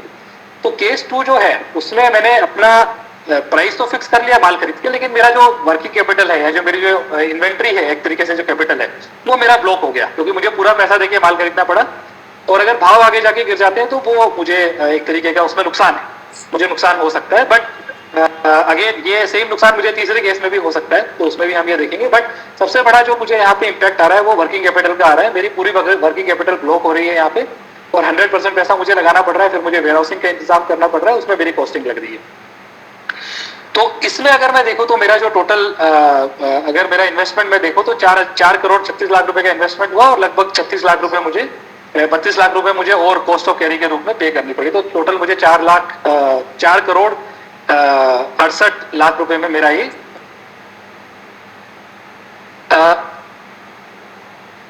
अगर मैं यहाँ पे मैं कह रहा हूँ कि मैं ये डिसाइड करता हूँ, डिसीजन मैनेजमेंट ये डिसाइड करता है कि हम इस इन्वेंट्री को रादर देन की स्पॉट में कैरी करने के हम इस इन्वेंट्री को फ्यूचर में कैरी करते हैं। तो मैंने क्या किया कि मई के अंदर मैंने फ्यूचर कॉन्ट्रैक्ट बाई कर लिया और मैं उसको हर महीने रोल करके सितंबर तक लेके गया। तो इस केस में अगर हम देखें तो हर महीने मैंने जब रोल किया तो क्योंकि यहाँ पे रोल नेगेटिव है, मैं यहाँ पे एक बात क्लियर करना चाहूंगा क्योंकि पिछले साल जो भाई हम जो बात कर रहे हैं 2020 की, उसमें क्योंकि रोल नेगेटिव रहे हैं, यानी कि मेरा month on month carry negative थी, तो एक्चुअल में मेरी जो कॉस्टिंग है वो कम हो जा रही है। तो मेरा जो खर्चा है वो 331 रुपए मुझे कम मिल रहे हैं और मुझे जो 4132 रुपए का माल जो मई में मिल रहा था वो एक्चुअल में मुझे 3801 रुपए का बढ़ रहा है future in the month of सितंबर, क्योंकि मेरा हर महीने जो है खर्चा कम होता गया, मैं नेगेटिव रोल में हर महीने आगे बढ़ता गया। उस समय अगर मैं फ्यूचर को अगर सेल ऑफ करूंगा तो फ्यूचर का भाव 5386 रुपए था सितंबर में। तो कुल मिला के मैंने 1585 रुपए फ्यूचर में कमाए और मुझे 5497 रुपए में जो है मेरा स्पॉट मिला है, फिजिकल में मुझे माल मिला। तो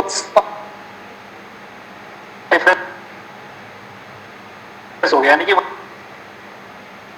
फ्यूचर के मुकाबले, बट उसके बाद 1474 रुपए का फायदा हुआ और मुझे जो माल पड़ा फाइनली वो 4023 रुपए का पर क्विंटल मुझे पड़ा। अब अगर हम तीनों केसेस को कंपेयर करते हैं तो पहले वाले केस में क्योंकि मैंने कुछ नहीं किया था, मैंने सीधा 1000 टन माल जो है वो मैंने सितंबर के महीने में खरीदा था, तो 5 करोड़ 50 रुपए की मुझे उसे कीमत पड़ी।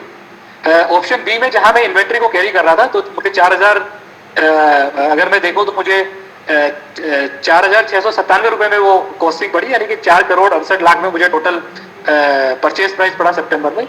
और फ्यूचर में क्योंकि मेरे रोल नेगेटिव थे, यानी मैंने month on month negative roll किया, तो मुझे एक्चुअली वो माल 4 करोड़ और 2 लाख रुपए में पड़ा, यानी कि 1 करोड़ 47 लाख रुपए की मेरी सितंबर के स्पॉट के मुकाबले जो है मेरी सेविंग हुई। अब इसी कंपैरिजन को अगर हम ईयर ऑन ईयर करते हैं तो इस साल भी ये सेम इस तरीके का सिनेरियो हो रहा है और हमने कुछ और कमोडिटीज में इस सेम सिमुलेशन को रन किया, चाहे वो सोयाबीन हो चाहे सोया ऑयल हो। तो पिछले 3 सालों में हर साल ये पाया गया कि अगर मैं अपनी पोजीशन को फ्यूचर में कैरी करता हूं तो वो बाकी 2 ऑप्शंस के मुकाबले मेरे लिए ज्यादा बेनिफिशियल है। इसमें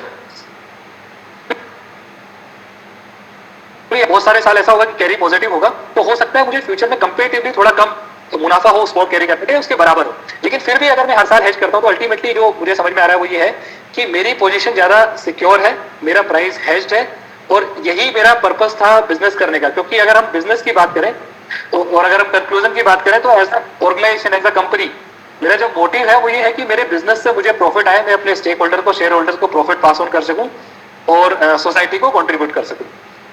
दूसरा जो है वो मेरा फोकस है मेरे बिजनेस से प्रॉफिट कमाने का, ना कि मुझे प्राइस में हमेशा पढ़ के या प्राइस में स्पेकुलेट करके प्रॉफिट कमाने का। क्योंकि जब मैं प्राइस में या प्राइस वोलेटिलिटी को लेके अगर मैं प्रॉफिट कमा रहा हूं तो मैं हमेशा एक रिस्क ले रहा हूं और मेरा प्रॉफिट जो है वो ईयर ऑन ईयर बहुत ज्यादा वेरी करेगा। इसी साल हो सकता है मैं 10 करोड़ 15 करोड़ प्रॉफिट करूं, अगले साल हो सकता है मैं 5 करोड़ लॉस करूं।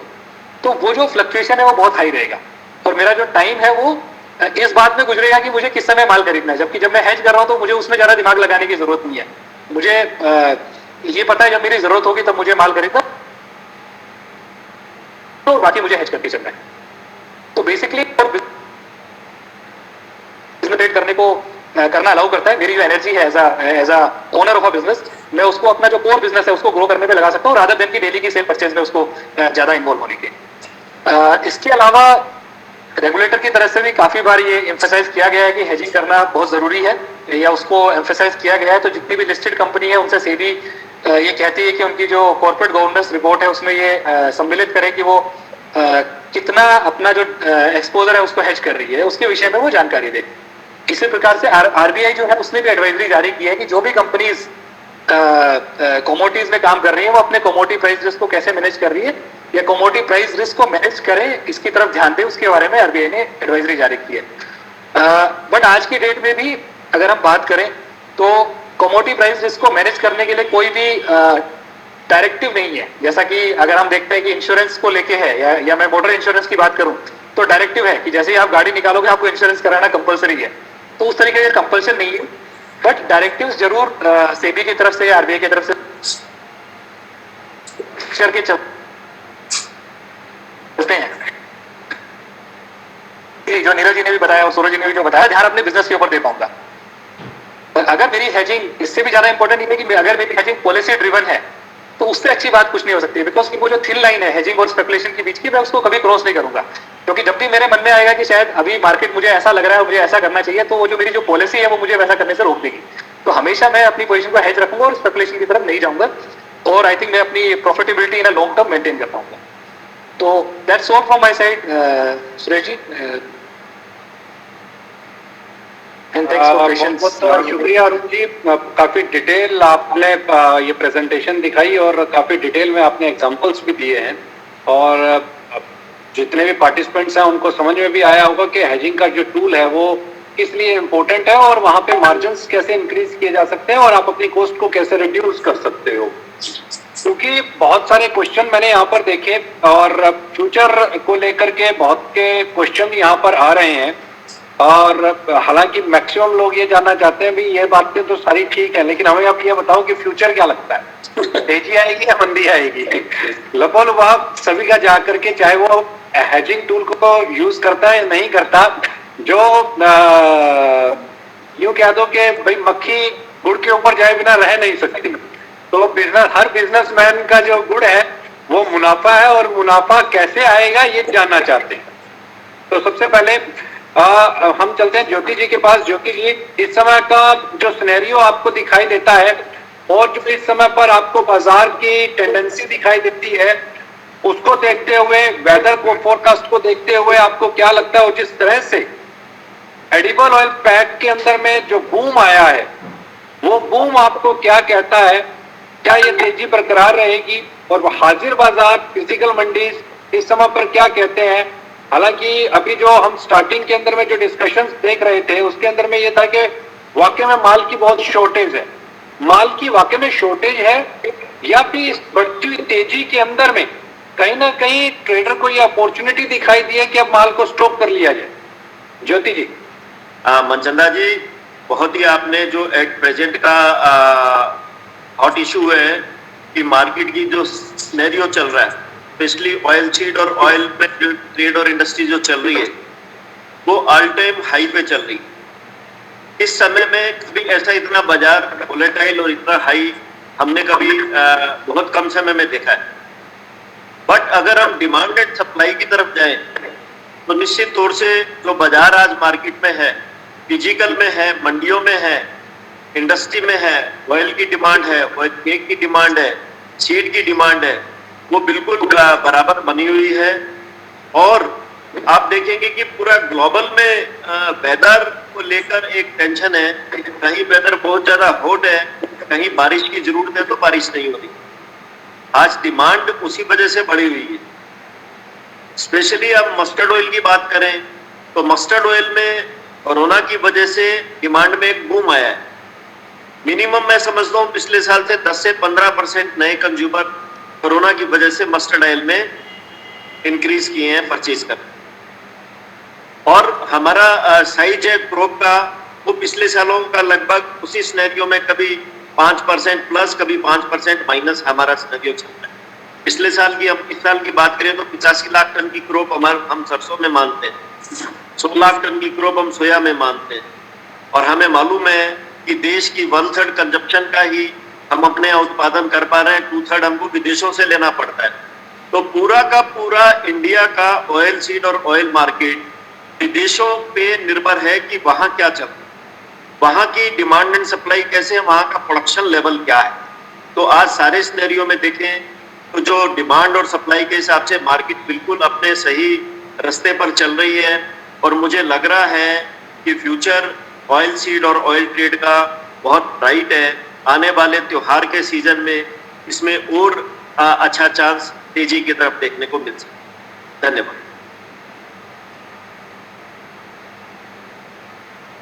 बहुत बहुत शुक्रिया ज्योति जी, काफी विस्तार के अंदर आपने बताया, और निश्चित तौर के ऊपर जो इस समय पर जो सिनेरियो दिखाई दे रहा है उस सिनेरियो को देखते हुए, क्योंकि इससे पहले ये प्राइसेस दिखाई नहीं दिए थे और ऑल टाइम हाई के ऊपर हम एडिबल ऑयल पैक को ट्रेड करते हुए देख रहे हैं। और इस एडिबल ऑयल पैक के अंदर में नीरव जी, आपको क्या लगता है इस समय पर अगर कोई बेस्ट टूल और अपने आप को अगर रिस्क फ्री अगर ट्रेड करना चाहे तो उसके पास में क्या अपॉर्चुनिटी अवेलेबल है और वो किस तरीके से इस अपॉर्चुनिटी का फायदा उठा सकता है? क्योंकि ऑल टाइम हाई पर ट्रेड है, रिस्क ज्यादा है, उस रिस्क को देखते हुए रिस्क फैक्टर्स को कैसे कम किया जाए? देखिए, अगर हम बात करें प्राइजेस की तो डेफिनेटली बहुत हाई लेवल्स पे प्राइजेस हैं, तो ऐसे टाइम पे रिलैक्स रहना गलत है। प्राइजेस हाई हैं, उसके साथ में वॉलेटिलिटी भी बहुत हाई है और हम हर फोर्टनाइट में, हर 15 दिन से 20 दिन में बड़ी मूव्स देख रहे हैं। तेल में 25-30 रुपए का मूवमेंट होना बहुत मामूली बात हो गई है, मस्टर्ड में 100-200 रुपए की मूवमेंट होना बहुत मामूली बात हो गई है और सोयाबीन की तो बात ही ना करिए, उसका तो आजकल डेली मूव 500 रुपीज का मिनिमम है। तो इतनी वॉलेटिलिटी में आप अगर हेज करके नहीं चलेंगे या सामने काउंटर पोजीशन लॉक करके नहीं चलेंगे तो आप कोई भी ट्रेड नहीं कर पाएंगे। फिर मालूम पड़ा आप सिर्फ फिजिकल या फ्यूचर्स में स्पेक्यूलेट ही करते रह जाएंगे, तो वो एक गलत मूव हो जाएगा। तो वॉलेटिलिटी एंड हायर प्राइसेस, ये दोनों call for continuous agility, continuous हमें ध्यान रखना पड़ेगा कि भाई किस तरीके का हमारा पोजीशन है और उसकी हमको कहीं काउंटर रिस्क मिटिगेट करनी है तो हमें कुछ हेज करने की जरूरत है, तो हमको उसको इमीडिएटली देखना पड़ेगा। अनुज, आपसे जानना चाहेंगे वेदर को लेकर के इस समय पर जो सिनेरियो है, वेदर का सिनेरियो क्या कहता है और वेदर इंस्ट्रूमेंट, हालांकि वेदर को लेकर के भी हेजिंग है, वेदर को लेकर के भी ट्रेडिंग है, अगर उस सिनेरियो को देखा जाए तो वेदर को लेकर के एडिबल ऑयल पैक आपको कैसा नजर आता है? और अगर किसी को अपने आप को अब सिक्योर करना है, क्योंकि देखिए जैसा कि अभी ज्योति जी ने भी कहा कि कहीं बारिश कम है, कहीं बारिश ज्यादा है, वो जो सिनेरियो है और आजकल जो रिस्क है वो मार्केट के अंदर काफी है। और एक और बात जो यहाँ पर नजर आती है, जब क्रॉप आती है तब भी हम ऐसा बूम देखते हैं प्राइसेस के अंदर में जो अनएक्सपेक्टेड होता है। और कई बार ऐसा भी देखने को मिला है कि आपके पास में ऑल टाइम हाई क्रॉप्स आई हैं और प्रोडक्शन काफी ज्यादा है, लेकिन उसके बावजूद भी प्राइसेस के अंदर एक बड़ा जबरदस्त बूम देखने को मिलता है। ऐसे में अपने आप को सिक्योर कैसे किया जाए, क्या करना चाहिए? देखिए सुरेश जी, इस बार जो सोयाबीन या एडिबल ऑयल में एक मोमेंटम देखने को मिला है, उसके पीछे एक सबसे बड़ा कारण वेदर का भी है। क्योंकि जो वेदर है वो अर्जेंटीना की अगर हम बात करें या कनाडा की बात करें या यूएस की बात करें, वो काफी वार्म रहा है और उसकी वजह से हमने देखा है कि जो सोइंग है वो इन कंट्रीज में काफी कम देखने को मिली। तो डेफिनेटली एग्रीकल्चर कमोडिटीज पे वेदर का डायरेक्ट इम्पैक्ट पड़ता है। अगर जो नॉर्मल अगर कंडीशन रहे तो हम अच्छी क्रॉप देखते हैं, और अगर वेदर का ज्यादा आना वो भी खराब है और कम आना वो भी खराब है। मीन्स अगर हम देखें, अगर बारिश बिलो नॉर्मल रहती है तो कहीं ना कहीं ड्रॉ सिचुएशन होती है, और जब बारिश ज्यादा होती है तो फ्लड की सिचुएशन होती है। तो हम देखें तो मॉनसून एक ऐसा पैरामीटर है जो कि बिल्कुल नॉर्मल अगर रहे या फिर ऑन द टाइम हिट करे मार्केट में, ऑन द टाइम मॉनसून आए, ऑन द टाइम अगर फील्ड पर आए, तो उसकी एक अच्छी वैरायटी देखने को मिलती है, उससे यील्ड भी बढ़ती है और उससे जो क्रॉप का टाइमिंग है आने का, अराइवल आने का, वो भी टाइम ऑन द टाइम रहता है। तो वेदर का सिचुएशन जो है वो काफी इंपॉर्टेंट होता है। इवन इंडिया जो कि इसकी जो एग्रीकल्चर पे डिपेंडेंसी ऑलमोस्ट 95% है, क्योंकि अगर हम देखें तो पूरे इंडिया में अगर हम देखें तो जितनी भी कंपनीज हैं वो सारी एग्रीकल्चर पे ऑलमोस्ट 95% जो है वो भारत की जीडीपी अगर हम कहें 95% एग्री के ऊपर डिपेंड है। और जो मॉनसून का इवेंट है ये इतना बड़ा इवेंट है जिस पर हम कंपनीज की वैल्यूएशन देखें या हम सेंसेक्स को भी अगर हम देखें, अगर मॉनसून अच्छा आएगा तो सेंसेक्स आपको बढ़ता हुआ दिखाई देगा। तो अगर हम देखें तो ओवरऑल जो चीजें हैं भारत की वो टोटली मॉनसून के ऊपर टिकी हुई है। तो मॉनसून और वेदर अगर हम देखें तो काफी इंपॉर्टेंट है, पर ऐसी सिचुएशन में क्रॉप का आना, क्रॉप का प्रोड्यूस होना, क्रॉप की यील्ड का कैसी आ रही है, क्रॉप का ऑन द टाइम अराइवल होना, ये बहुत इंपॉर्टेंट है। तो अगर हमारा मॉनसून, हमारा वेदर अगर अच्छा रहेगा तो डेफिनेटली हम जो क्रॉप साइज है या फिर जो क्रॉप का प्रोडक्शन है वो काफी अच्छा होते हुए देखेंगे। तो ये वेदर को देखना काफी इंपॉर्टेंट है। जब भी हम इस मार्केट में उतरे या फिर जब भी हम कहीं इन्वेस्टमेंट करने जाएं तो उस चीज से रिलेटेड वेदर को हम जरूर देखें कि वेदर का क्या सिनेरियो है। जैसे अगर हम सोयाबीन की बात करें, आने वाले 3 महीने में हमको सोयाबीन की क्रॉप आती हुई दिखाई देगी। इस टाइम जो एकरेज है वो इस टाइम पिछले साल के मुकाबले थोड़ा कम चल रहा है, जिसकी वजह से हमने प्राइस ऑफ वोलेटिलिटी देखा है। मगर हमारा ये मानना है कि जो आने वाला समय है, जैसे जैसे मानसून आगे बढ़ेगा तो आगे सोयाबीन की जो सोइंग है वो बढ़ती हुई दिखाई देगी। अगर आप देखेंगे तो ये सामने फ्यूचर मार्केट में दिख रहा है, करंट भाव जो चल रहा है कॉन्ट्रैक्ट का वो इस बार बैकवर्डेशन में है। मींस इस बार करंट कॉन्ट्रैक्ट 10,000 के आसपास है, जो अगला कॉन्ट्रैक्ट है वो 9,300 के आसपास है। तो जनरली जो फ्यूचर है वो बैकवर्डेशन में तब आते हैं जब आने वाले समय में अच्छी अराइवल आने वाली होती है या अच्छी सोइंग आने वाली होती है। मींस जो आगे का जो फ्यूचर है वो डाउन चल रहा है। तो इसका मतलब ये है कि आने वाले दिनों में जो अगर हम फ्यूचर की बात करें तो फ्यूचर में भाव में नरमी देखने को मिल सकती है। तो इस तरीके से हम अगर फ्यूचर मार्केट को प्रेडिक्ट करेंगे, फ्यूचर मार्केट में ट्रेड अगर उतारेंगे या फिर एक्सचेंज को इस तरीके से अगर हम यूज करेंगे तो डेफिनेटली जो हमारे ट्रेड्स होंगे या फिर जो हमारी हेजिंग स्ट्रेटेजी होगी, मींस मैं ये कहना चाहूंगा कि जो मिलर है या फिर जो प्रोड्यूसर है वो एक्सचेंज को इस तरीके से भी देख सकते हैं जब भी अपनी पॉलिसी को बनाए तो एक्सचेंज की जो प्राइस है या वेदर का जो फोरकास्ट है उसको जरूर देखें। अब तो वेदर के इंडेक्सेस भी आ गए हैं, वेदर के इंडेक्सेस को जरूर देखें और जो फ्यूचर प्राइसेस हैं कमोडिटी के उसके जरूर देखें, जिससे कि उनको पॉलिसी बनाने में बहुत इजी हो कि उनको एट द टाइम ऑफ जो क्रॉप आने वाली है उस टाइम उनको किस तरीके से उस मार्केट को यूज करना है और उस एक्सचेंज को किस तरीके से यूटिलाइजेशन में लेके आना है। बिल्कुल अनुज जी। सौरभ, आपसे जानना चाहेंगे as a physical market trader आपको क्या लगता है कि जो करंट सिनेरियो है उसमें क्योंकि फिजिकल मार्केट ट्रेडर का रिस्क जो है वो काफी इंक्रीज कर जाता है। 2-3 इंस्टांसेस यहाँ पर नजर आते हैं, हालांकि अकेला मस्टर्ड ही नहीं, क्योंकि ज्योति जी ने एक एग्जांपल दिया कि कोरोना की वजह से 10 to 15% जो कंजम्पशन है वो सिर्फ और सिर्फ कोरोना की वजह से बढ़ी है क्योंकि लोगों ने यहाँ पर आकर के शिफ्ट किया है। लेकिन सोयाबीन के अंदर ऑल टाइम हाई हम देख रहे हैं, उसके अलग अपने एक फंडामेंटल्स हैं। बट मेरा आपसे सवाल ये है सौरभ जी कि करंट सिनेरियो को देखते हुए आपको क्या लगता है कि इन हाई लेवल्स के ऊपर पे एक ट्रेडर, क्योंकि ऐसा इंस्टांस हमने ग्वार के अंदर देखा जब प्राइसेस काफी हाई हो गए थे, 30,000 रुपए के ऊपर हमने ग्वार को ट्रेड होते हुए देखा, ग्वारगम 1 लाख रुपए के आसपास और उसके ऊपर बाजार के अंदर में ट्रेड हुई और उसके बाद अचानक से हमने उसके अंदर में एक डाउनफॉल देखा। और कुछ ऐसा सिनेरियो क्या मस्टर्ड और एडिबल ऑयल पैक के अंदर भी देखने को मिल सकता है? और जिस रिस्क मिटिगेशन की हम यहां पर बात कर रहे हैं, क्या आप वाकई में इस चीज की जरूरत आन पड़ी है कि अपने आप को इन लेवल्स के ऊपर पे आप मस्ट है कि अपने आप को हैच कर लें, क्योंकि कब बाजार रिवर्स गियर के अंदर आ जाएगा और कौन सा आंकड़ा फिर वापस बाजार के अंदर निकल करके आएगा और इसकी पिटाई कर देगा और एडिबल ऑयल की जो धार है वो फीकी पड़ जाएगी। आपका इस पर टेक? देखिए, एक कहावत है इंग्लिश में, in for edible oil trade we eat shit like an elephant. कहने का मतलब ये है जब बाजार ऊपर जाता है तो हम हर लेवल पे प्रॉफिट बुक करते रहते हैं और जब बाजार नीचे जाता है ऐसे धड़ाम से गिरता है कि 1 महीने 2 महीने की तेजी और 3-4 दिन में बराबर हो जाती है। तो नफा लेना, प्रॉफिट लेना is the most important thing. नफा बुक करिए, बुक करते चलिए। हेज डेफिनेटली मेरा क्या, हम लोग तो क्या ट्रेडिंग भी करते हैं, हम लोग हेजिंग भी करते हैं। तो in a bullish market we become a trader and हमें बहुत मेजर रेशंस लगते हैं तो वी बिकम अ हेजर आल्सो। तो ऐसे केसेस में डेफिनेटली हेज करके चलना ही चाहिए, वो कोई क्वेश्चन नहीं है।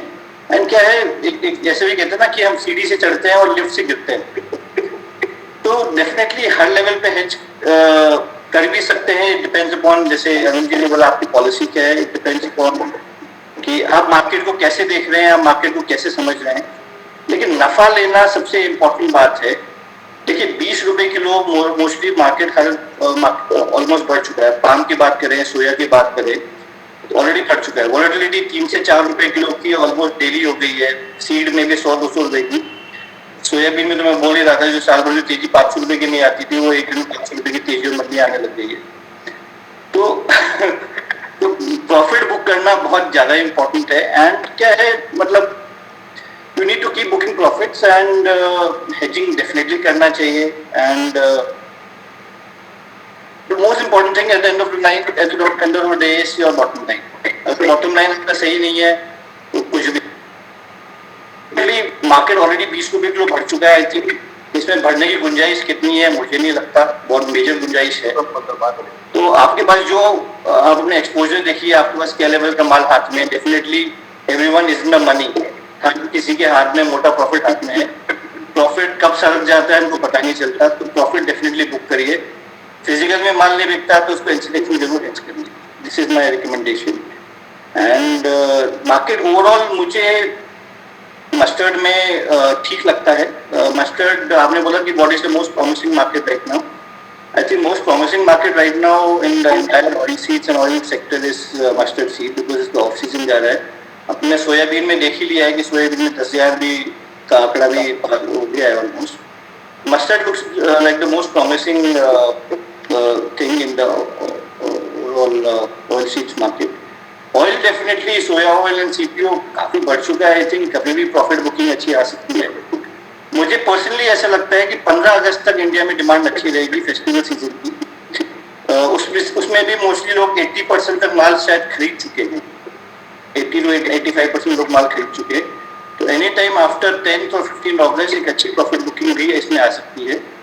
तो you should stay away from the market and also इतने हायर लेवल्स पे you should not be carrying very high stocks, because sometimes we get carried away कि तेजी लगेगी, माल ज्यादा पकड़ लिया। You should be I think hand to mouth, कम से कम एक्सपोजर रखें ताकि आपकी लिस्ट भी कम से कम रहे। एंड ओवरऑल मार्केट मतलब आई मीन साइडवेज लगता है, कोई बहुत बड़ी तेजी में इसमें लगे ऐसा मुझे आज के लिए नहीं लगता। Keep booking profits, that is the मंत्र। जी बहुत बहुत शुक्रिया सौरभ।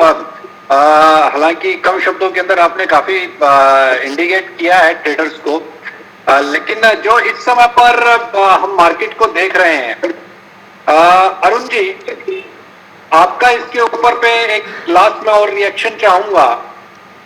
रिस्क मैनेजमेंट, चूंकि टॉपिक बड़ा शानदार है और इस पे एक्सचेंज लगातार काम भी कर रही है और अवेयरनेस प्रोग्राम्स लगातार एक्सचेंज की तरफ से चलाए भी जा रहे हैं। क्योंकि कम समय के अंदर ज्यादा मार्जिन कमाने की जो हैबिट है ट्रेडर्स की, वो यहाँ पर कहीं ना कहीं जो अचीव करना चाहती है एक्सचेंज, वो अचीव नहीं कर पा रही है। इस पर एक्सचेंज आगे क्या करने वाली है, एक, और दूसरा एज योर एक्सपीरियंस, क्योंकि प्राइसेस काफी ऊपर हैं और इन प्राइसेस के ऊपर निश्चित तौर के ऊपर रिस्क भी उतना ज्यादा हाई हो गया है कि अगर इन लेवल्स के ऊपर ट्रेडर अगर एक तरफा चलेगा तो एक्सीडेंट के चांसेस ज्यादा हो सकते हैं। तो इस पे आपका एक लास्ट रिएक्शन मैं चाहूंगा, आपका क्या कहना? प्राइस को लेके तो मेरे ख्याल से मेरा बात करना सही नहीं रहेगा, बट मैं ये जरूर कहना चाहूंगा कि जैसा आपने कहा कि एक्सचेंज के ऊपर जो हमारा जो एक एजुकेशन या अवेयरनेस प्रोग्राम करने का जो एक मकसद रहता है, वो ये रहता है कि लोगों को हम हेजिंग के बारे में बताएं और लोग ज्यादा से ज्यादा हेज करें। पर आपने कहा कि फिर भी लोग जो है दूसरे साइड कूद जाते हैं मतलब वो ट्रेडिंग में भी चले जाते हैं। तो मुझे लगता है दोनों ही जरूरी है बाजार के लिए। किसी भी बाजार में अगर आप हाजिर में भी देखें, फिजिकल में भी देखें, तो लोग ट्रेड भी करते हैं, लोग अपना जो इन्वेंट्री मैनेज भी करते हैं, सब चीजें करते हैं। तो मुझे लगता है दोनों ही आवश्यक है बाजार के लिए। लेकिन सबसे ज्यादा आवश्यक ये है कि जो काम कर रहा है उसको ये डिसाइड करना है कि मैं किस साइड में हूँ। और उसके लिए जो अभी जैसे सौरभ जी ने भी कहा कि आप अलग अलग तरीके से वो चीज कर सकते हैं। हो सकता है जैसे सौरभ जी ने कहा कि वो ट्रेड भी करते हैं, वो हेज भी करते हैं, डिपेंडिंग ऑन कि उनको कब क्या बनना है, वो ये चीज डिसाइड करके चलते हैं। ठीक है, उनका अपना एक थॉट प्रोसेस है या एक सोच है, उसके हिसाब से वो डिसाइड करते हैं। सर कि ये बात ठीक है कि प्राइस के ऊपर आपने नहीं बोलना है और एक्सचेंज, और ये हमारा प्लेटफॉर्म भी नहीं है इस समय पर उस पर बातचीत करने के लिए। लेकिन ओवरऑल अगर हम इस एक सिनेरियो को लेकर के चलें तो ऐसे सिनेरियो के बीच के अंदर हेजिंग एक बेस्ट टूल है, इसमें कोई दो राय नहीं है। और ट्रेडिंग भी हम यहाँ पे की जानी चाहिए और बाजार के लिए हेल्दी भी है। लेकिन ओवरऑल एक्सपीरियंसेस के साथ में यहाँ पर अब हेजिंग के लिए बेस्ट आप क्या मानते हैं, इसके ऊपर आपका लास्ट रिएक्शन क्या है?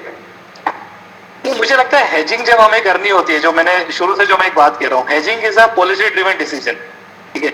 इट्स ऑलवेज गुड अगर hedging is a policy driven decision, because then मेरा जो इंट्यूशन है, मेरी जो सोच है, वो बीच में नहीं आएगी। तो फिर वो प्राइस क्या है उस पर मैटर नहीं करता है। अगर आज आप सोयाबीन की जैसे हम देखें इतनी तेजी चल रही है, फिर भी सेल साइड में कोई तो खड़ा हुआ है और मेरे ख्याल से वो हेजर है 50,000 टन का हुआ ही, अगर बायर का है तो सेलर भी 50,000 टन के खड़े हुए हैं इस बाजार में, जो बिल्कुल। हाँ, अगर कहीं पर खरीदारी हो रही है तो वहाँ पे बिकवाल भी बैठा हुआ है बिना 3,400 तो हेजर है, उसको अपनी इन्वेंट्री तो वो भी प्ले और दोनों का कॉम्बिनेशन होना यहाँ पे लाजमी है। तो हेजिंग करने वाले को शायद भाव देखने की आवश्यकता नहीं है, उसको अपने मार्जिन प्रोटेक्ट करके चल रहा है। तो मेरा आई थिंक कंक्लूसिव मैं कहूंगा, मैं इस तरीके से कंक्लूड करना चाहूंगा इस बात को कि अगर मैं प्राइस देखने लगे हेजिंग के लिए तो शायद मैं थोड़ा ट्रेडिंग की तरफ चला गया हूँ। तो मुझे may be in the beginning of the year मुझे डिसाइड करना है मेरी पॉलिसी क्या है, एंड देन मुझे उसे फॉलो करना है। मे बी इन बिटवीन मैं उसको थोड़ा बहुत ट्वीक कर सकता हूँ depending on management decision, but more और लेस मुझे उसे फॉलो करना है, and then hedging will be the best, I mean hedging will give you the best results. तो अदरवाइज क्या है, अगर मैं उसको इंट्यूशन के साथ चेंज करने लगा, जब मुझे लगा कि चलो थोड़ा बाजार तेज है तो मैं ऐसा कर देता हूँ, बंदा वो भी काम करता है। और काफी सारे लोगों में, जैसा नीरज जी ने कहा कि थर्ड स्ट्रेटजी जो है, तीसरा तरीका वो है, और सौरभ जी ने भी समझाया कैसे उसको आप यूज कर सकते हैं। लेकिन उसके लिए आपकी बाजार में पकड़ बहुत अच्छी होनी चाहिए, आपको समझ बाजार की बहुत अच्छी होनी चाहिए। तो अगर नहीं है तो मैं कहूंगा कि फिर आप फ्लैट जो सेकंड स्ट्रेटजी नीरज जी ने कहा, I think that is best suited in that case.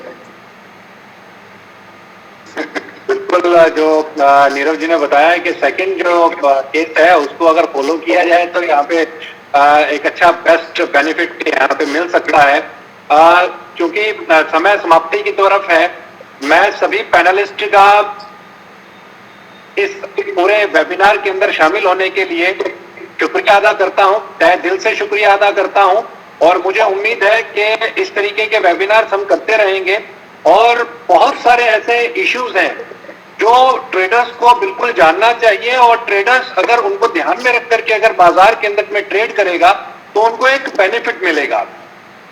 मैं यहाँ पर कंक्लूड करने के लिए और फॉर्मल जो थैंक्स है सभी पैनलिस्ट का करवाने के लिए, अरुण जी आपको आमंत्रित करता हूँ, आप प्लीज सबका शुक्रिया अदा करें। सभी पैनलिस्ट ने काफी अच्छा बोला भी, काफी जो उनके एक्सपीरियंसेस थे, मुझे लगता है जितने भी हमारे यहाँ पर पार्टिसिपेंट्स हैं उनके काम आएंगे, और उनको ध्यान में रख करके वो अगर आगे ट्रेड करते हैं तो एक अच्छा फायदा उनको देखने को मिलेगा। अरुण जी, बहुत थैंक्स। धन्यवाद सुरेश। मैं नीरज जी का धन्यवाद करना चाहूंगा कि वो आए, और मेरे ख्याल से काफी लोगों की नजर उनके ऊपर थी खासकर जिस जगह पे वो बैठे हुए हैं आज। तो नीरज जी धन्यवाद आने के लिए। ज्योति जी का मैं बहुत बहुत धन्यवाद करना चाहूंगा, क्योंकि गंगानगर से वो आते हैं और गंगानगर बहुत जरूरी हो जाता है खासकर कमोडिटी बिजनेस के लिए। तो अपना पर्सपेक्टिव हमारे सामने रखने के लिए, सबको बताने के लिए कि कैसे किस प्रकार से एक्सचेंज प्लेटफॉर्म को राइट तरीके से इस्तेमाल किया जा सकता है। सौरभ जी ने जो हेजिंग के ऊपर अपने जो इनपुट दिए हैं, मेरे ख्याल से वो सबके लिए यूजफुल होंगे। पाइनियर है वो इस इंडस्ट्री में, वन ऑफ द पाइनियर है, तो उनके जो व्यू पॉइंट है, आई होप जितने भी यहाँ पार्टिसिपेंट है सबको उससे कुछ ना कुछ फायदा जरूर होगा। अनुज जी बहुत बहुत धन्यवाद, आपने बाद में ज्वाइन किया, लेकिन काफी सारी इंटरेस्टिंग फैक्ट्स जो आपने बताए, और जो आपने इंपॉर्टेंट मैं कहूंगा जो मुझे सबसे अच्छा लगा कि भाई हेजिंग और जो मेरा ट्रेडिंग है उसको मुझे अलग रखने की कोशिश करनी है मुझे। तो आई थिंक उसके लिए बहुत बहुत धन्यवाद। जिन लोगों ने इस वेबिनार में पार्टिसिपेट किया है और इस वेबिनार को पूरा सुना है, उनका भी मैं बहुत बहुत धन्यवाद करना चाहूंगा इंजीनियर की तरफ से। Thank you everyone. Thank you, बहुत बहुत शुक्रिया तहे दिल से मेरी तरफ से भी। सौरभ जी, अरुण जी, नीरव जी, अनुज जी, ज्योति जी, आप सबका बहुत बहुत शुक्रिया, और खास तौर पर एनसीडीएक्स का शुक्रिया जिन्होंने प्लेटफॉर्म प्रोवाइड किया। बहुत बहुत धन्यवाद। Thank you. आपका सुरेश जी, आपका भी शुक्रिया कि आपने सबको इकट्ठा किया, पूरे टाइम से को शुक्रिया।